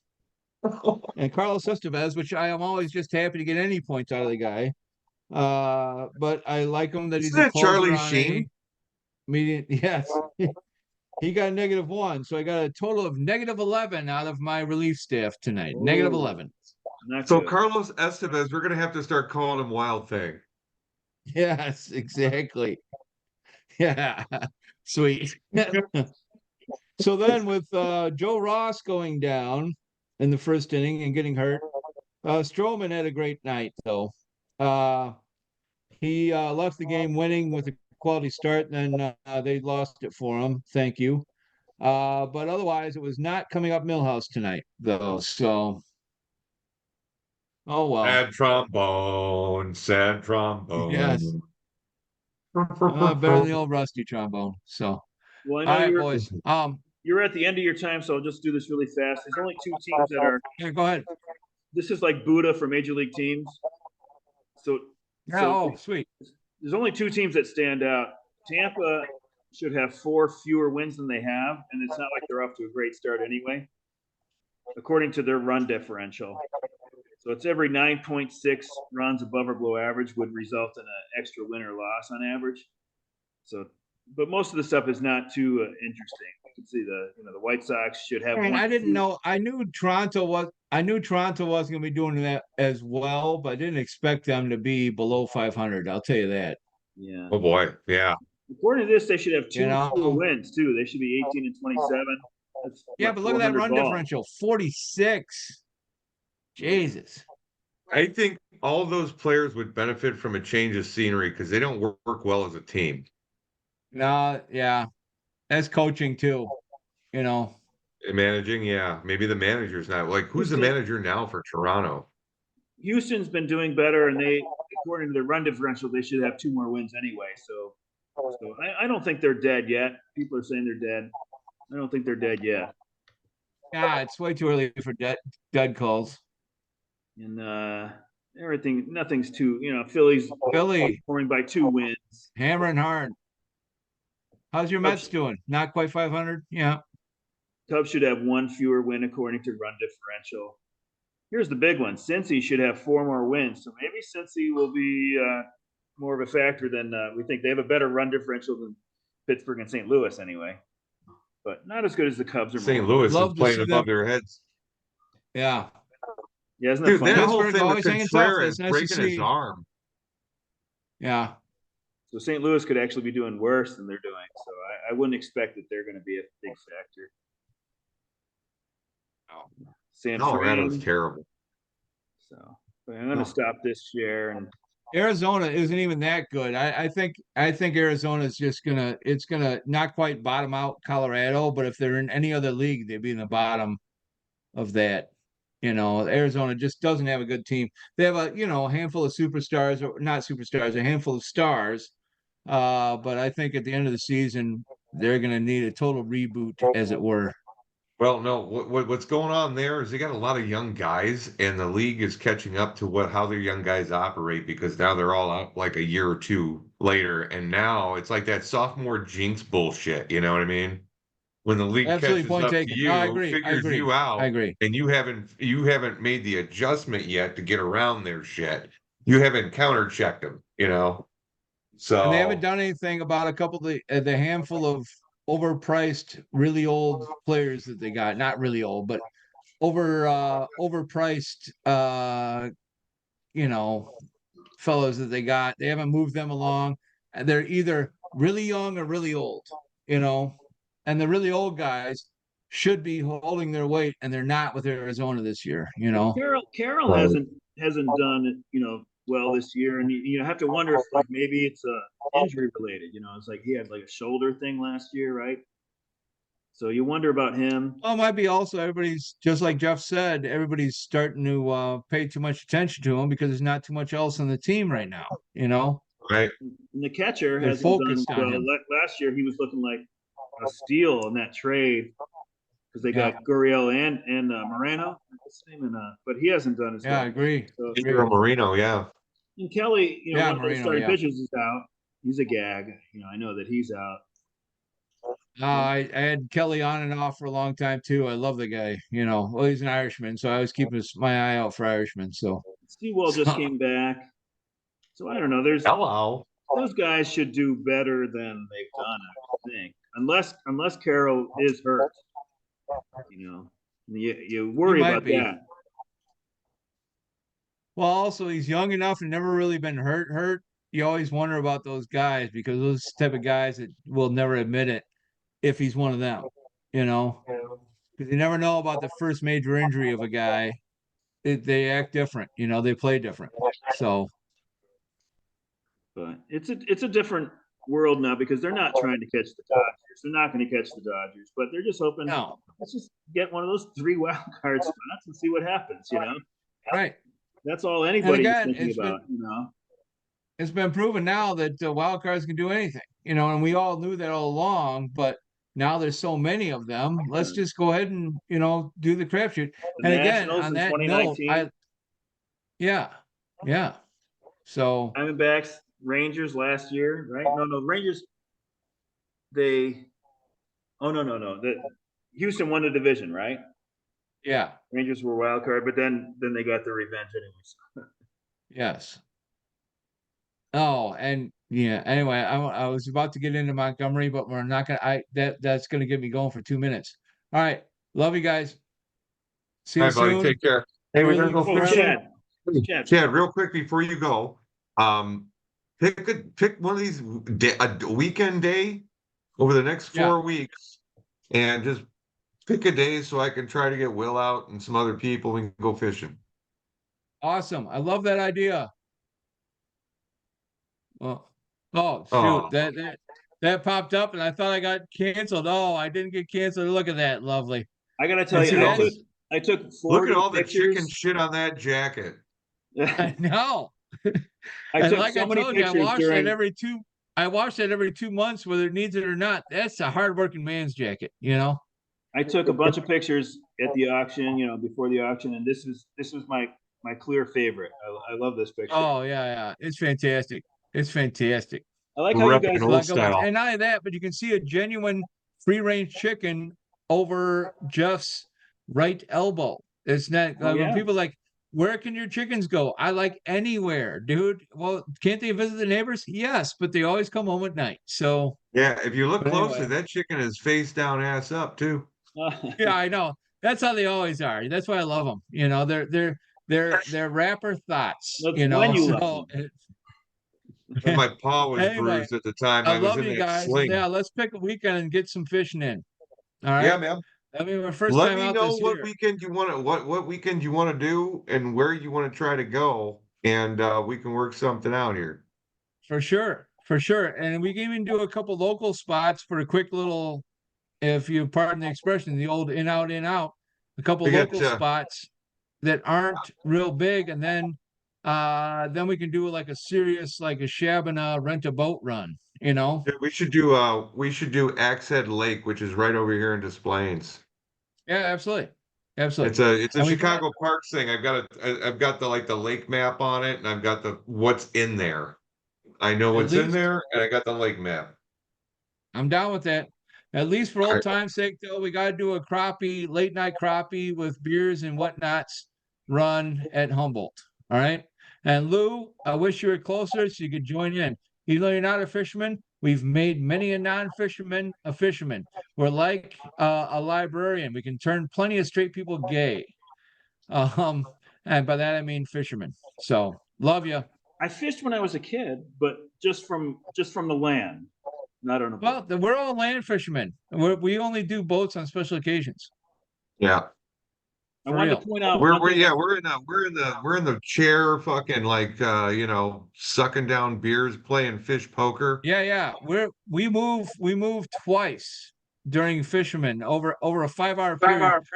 Maybe 3 times we'll move. You know, that's it. Lou, you know what fish poker is? Yeah.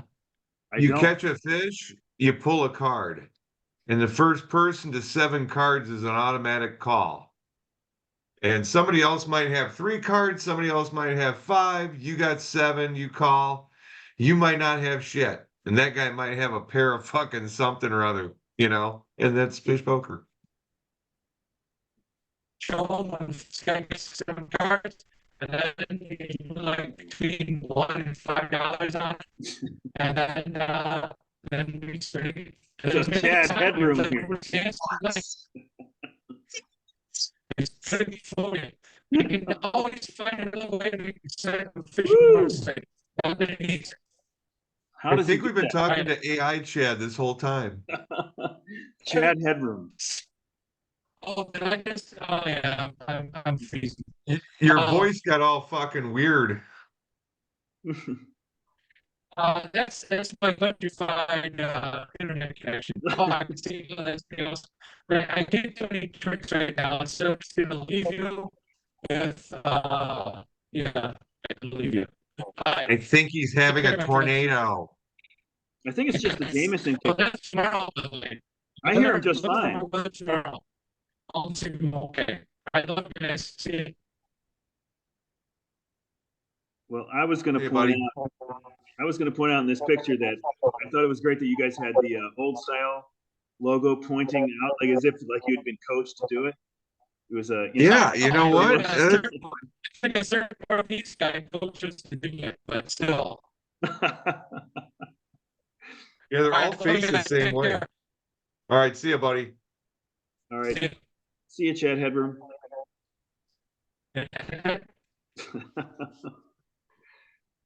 uh, Too much fun.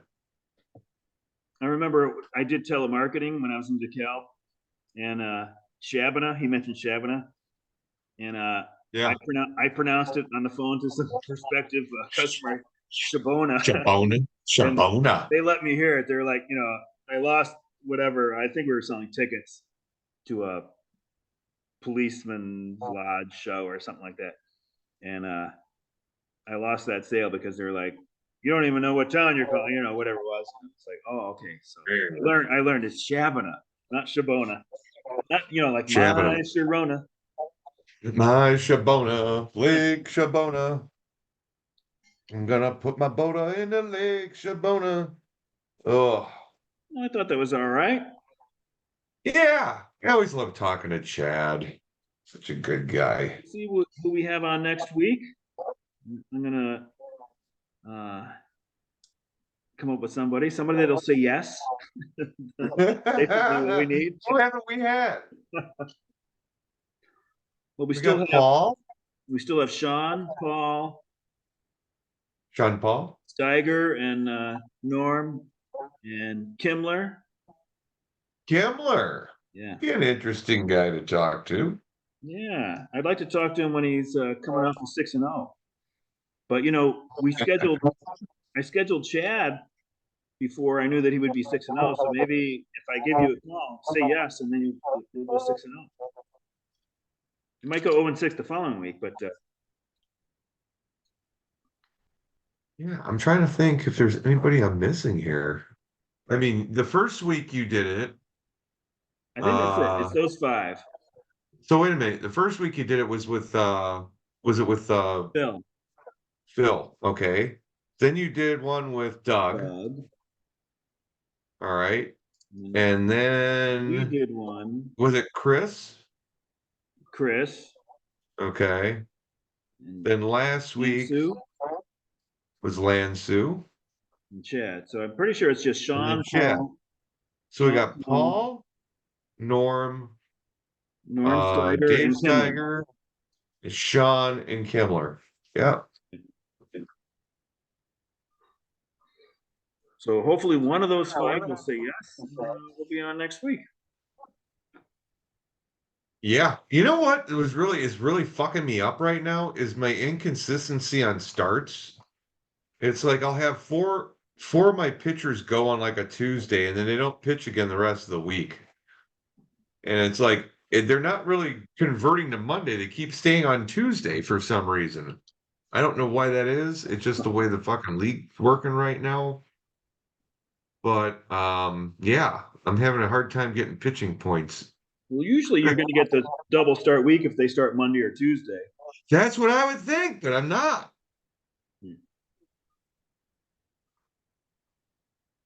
I mean, are we going to the 6-man rotation? What the fuck is going on? I guess some teams are considering it, right? I mean, at least temporarily. So yeah, we're seeing that. We're not going to see 4-man rotations, that's for sure. So. Right. I had Dylan Cisco today and I had to pick up Mitchell Parker as my like extra thing. Okay. So last week on Tuesday, I had like 4 pitchers going. Tomorrow, I have no going. What's going on? Mitchell Parker is not a ball player name. That's like somebody your son invites over after school or something. Who's coming? Blake Snell comes back on Wednesday. Mitchell Parker. Okay, so I get Blake Snell back. And hopefully, I mean, he was pitching good on his the fuck you call it? I'm having a brain fart. Rehab start. Yeah.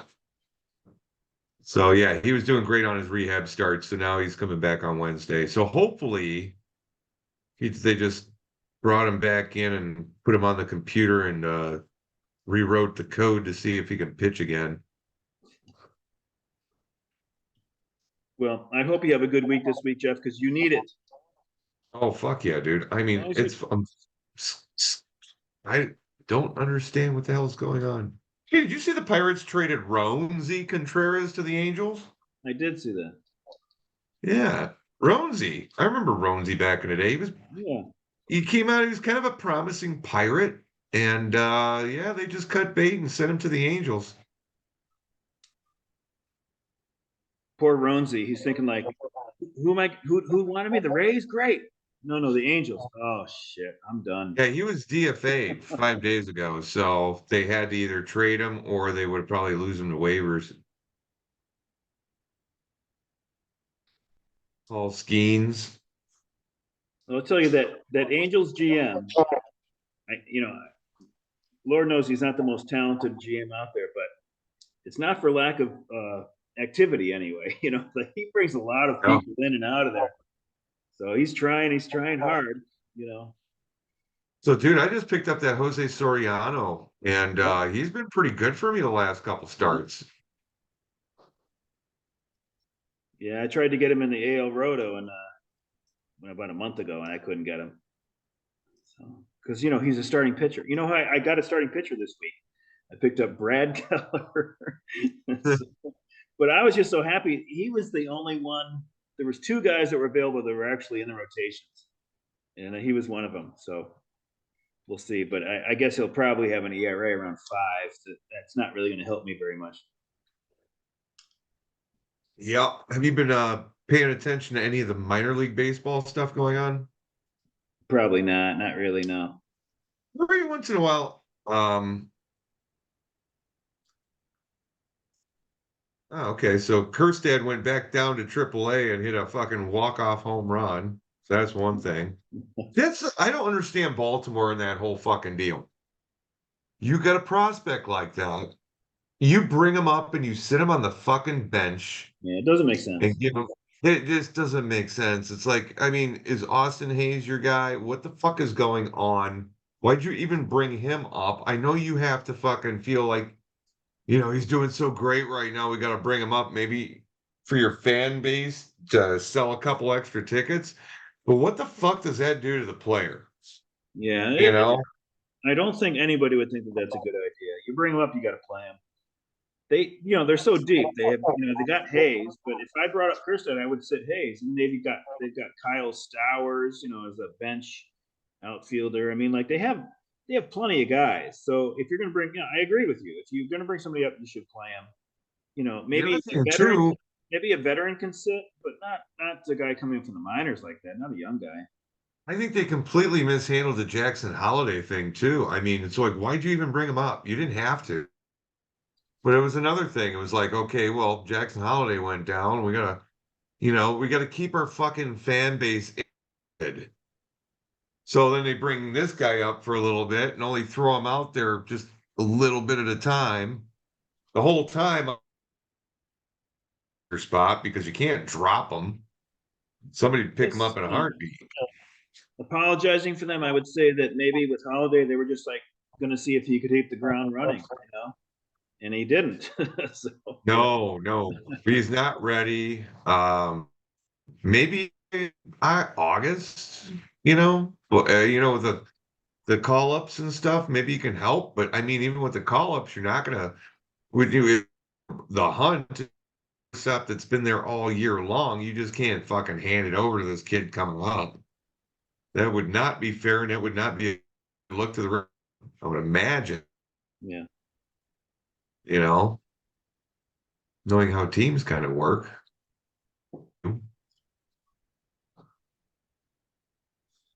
But What's your shirt? NASA. Oh, Yeah, I got this from like ex sister-in-law a while back, and for Christmas. It's unfortunate they didn't make it, but she was always nice. I think I met her, right? It was like your Might first year have in the league. my sister-in-law, younger brother's sister, my younger brother's Oh, I was wife. thinking about your. No, I'm sorry. Oh, fucked up. I was thinking about your ex-girlfriend. She was Oh, that's visiting from going out of back to town. that's going back to fucking 2007. Yeah, it was your first year. Yep, Hmm. that was the girl from Tampa. That's why, Anywho, because she's Florida. The Florida connection with NASA. yeah.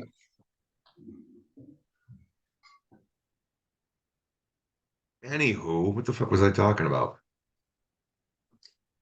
The shirt. Oh, there's another shirt that I just bought. It's a QR code. And if somebody scans it with their phone, it takes them to a site that says "fuck you." I saw some fucking line and shit. I'm like, okay, well, I'll give that one a try. It's You should get a fucking. you should get a barcode that says, "Show me, show At me that least it's butthole." not being obscene to children. You know what I mean?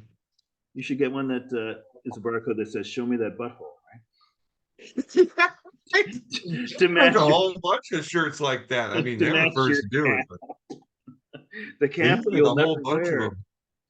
Yeah, you can make one of those fucking QR code checks on it, and all of a sudden it's that black dude with the huge cock that everybody was doing over like uh the over COVID and shit. I don't know. You know what I'm talking about? I hope you know what I'm talking I about. don't. I don't. I'm just going with it though. Oh no, it's like this. I don't know, it's an old picture of this guy. The guy's dead. He's been dead for years. But it's just like him standing like this, and he's like fucking huge built fucking dude, man. I mean, he looks like he's like in steroids and shit, but he's got like a fucking donkey dick. And yeah, I'll send the picture to you. Well, that's all right. Sometimes just imagining is better. But it was kind of like getting rickrolled for a while there. And that's another thing you can do with the fucking, the whole QR code on the t-shirt.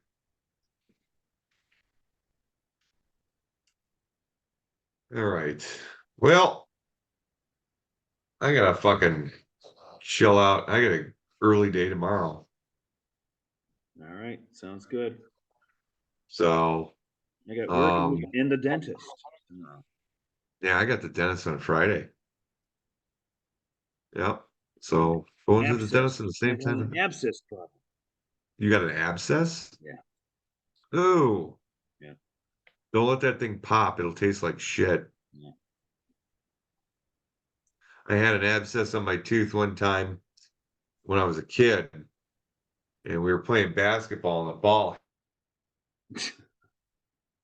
Oh, and I just had a mouthful of this, ugh, fucking spitting that shit everywhere. mm, It's fucking terrible. Worst taste. So yeah, don't do that. mm. Anywho, you have a good one, and good luck on your scouting for the next week. Yeah. Well, good luck to It just you. seems like everybody you end up picking ends up like winning 6-0.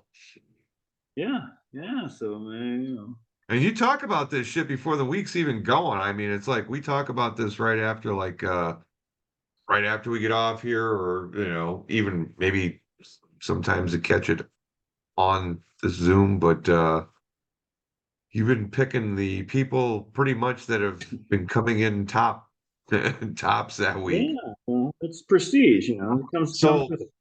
so Kimmler should probably want you to ask him. Yeah. That means he'll be at least a 5-1 or a 6-0. Well, Paul's back from Vegas. I'll ask Sean, but he might still be busy with his kids' sports stuff. But Yeah. but I then think the key for Paul is if we start a little bit earlier, so maybe next week we start at 7, which is 8 your time. yeah, it's up to you. Whenever you can do Yeah, it. because I mean Paul's up real early, Yeah, and I I know. think if we keep him up too late, it just doesn't fucking work. He's up at like 4 o'clock in the morning. Yeah, I know from last year. I didn't know how early he got up. Yeah. But we'll be back with one of those three guys next week, depending. Cool. All right. Well, if they ever watch this on Facebook, they'll know they got a target on their back. All right. Well, good So luck, Jeff. I hope next week treats you better than last week. good luck to you, Lou. I swear to God, you know what? I'm starting to get an itch about fucking maybe moving Sosa for like 3 or 4 pieces. Okay. Uh, Soto? Soto, that's what I meant. I'm just like, I don't know what fucking else to do. So throwing that out there. I'm sure you'd have a bunch of takers because even I would be interested in Soto. So Well, I love him. it'd be a lot to get him off me, but I mean, See I'll what trade you. anybody out there that's listening to this, send me an offer and I'll tell you if it's there. I'll trade you my entire roster for Juan Soto. And you can pick, you Okay, can they're pick fucking through. Mike Ditka.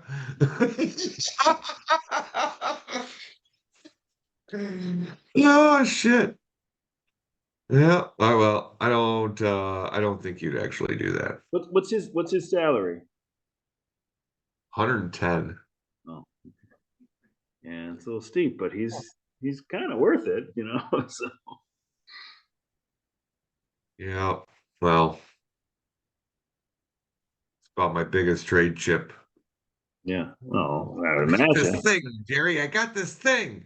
It's like Blagojevich when Obama went to the White House. I got this thing. It's political gold, Jerry. It's gold, Jerry. Round Anyway, team. It's gold, Jerry. Remember Ovaltine and Round team? yeah. Jerry had this like joke that he wasn't even that proud of. You know, it's like they should call it Round team. You know, the glasses around the house. That's It was gold, a Jerry. It's gold. what was the fucking name of that comedian? Banyan? Banyan, yeah. Or Banya. I don't know if it was Banyan. Something similar. But anywho, you have a wonderful week, Mr. Lou. You too, Jeff. And I hope I finish one game ahead of you, 6-0 to your 5-1. I'll take it. I would take that. Let's shake on it. Yeah. All right, buddy. I'll talk Right. to you later. Have a great week. Right. And go Cubs, go Sox, go Mets. All right. Bye bye. Cheers.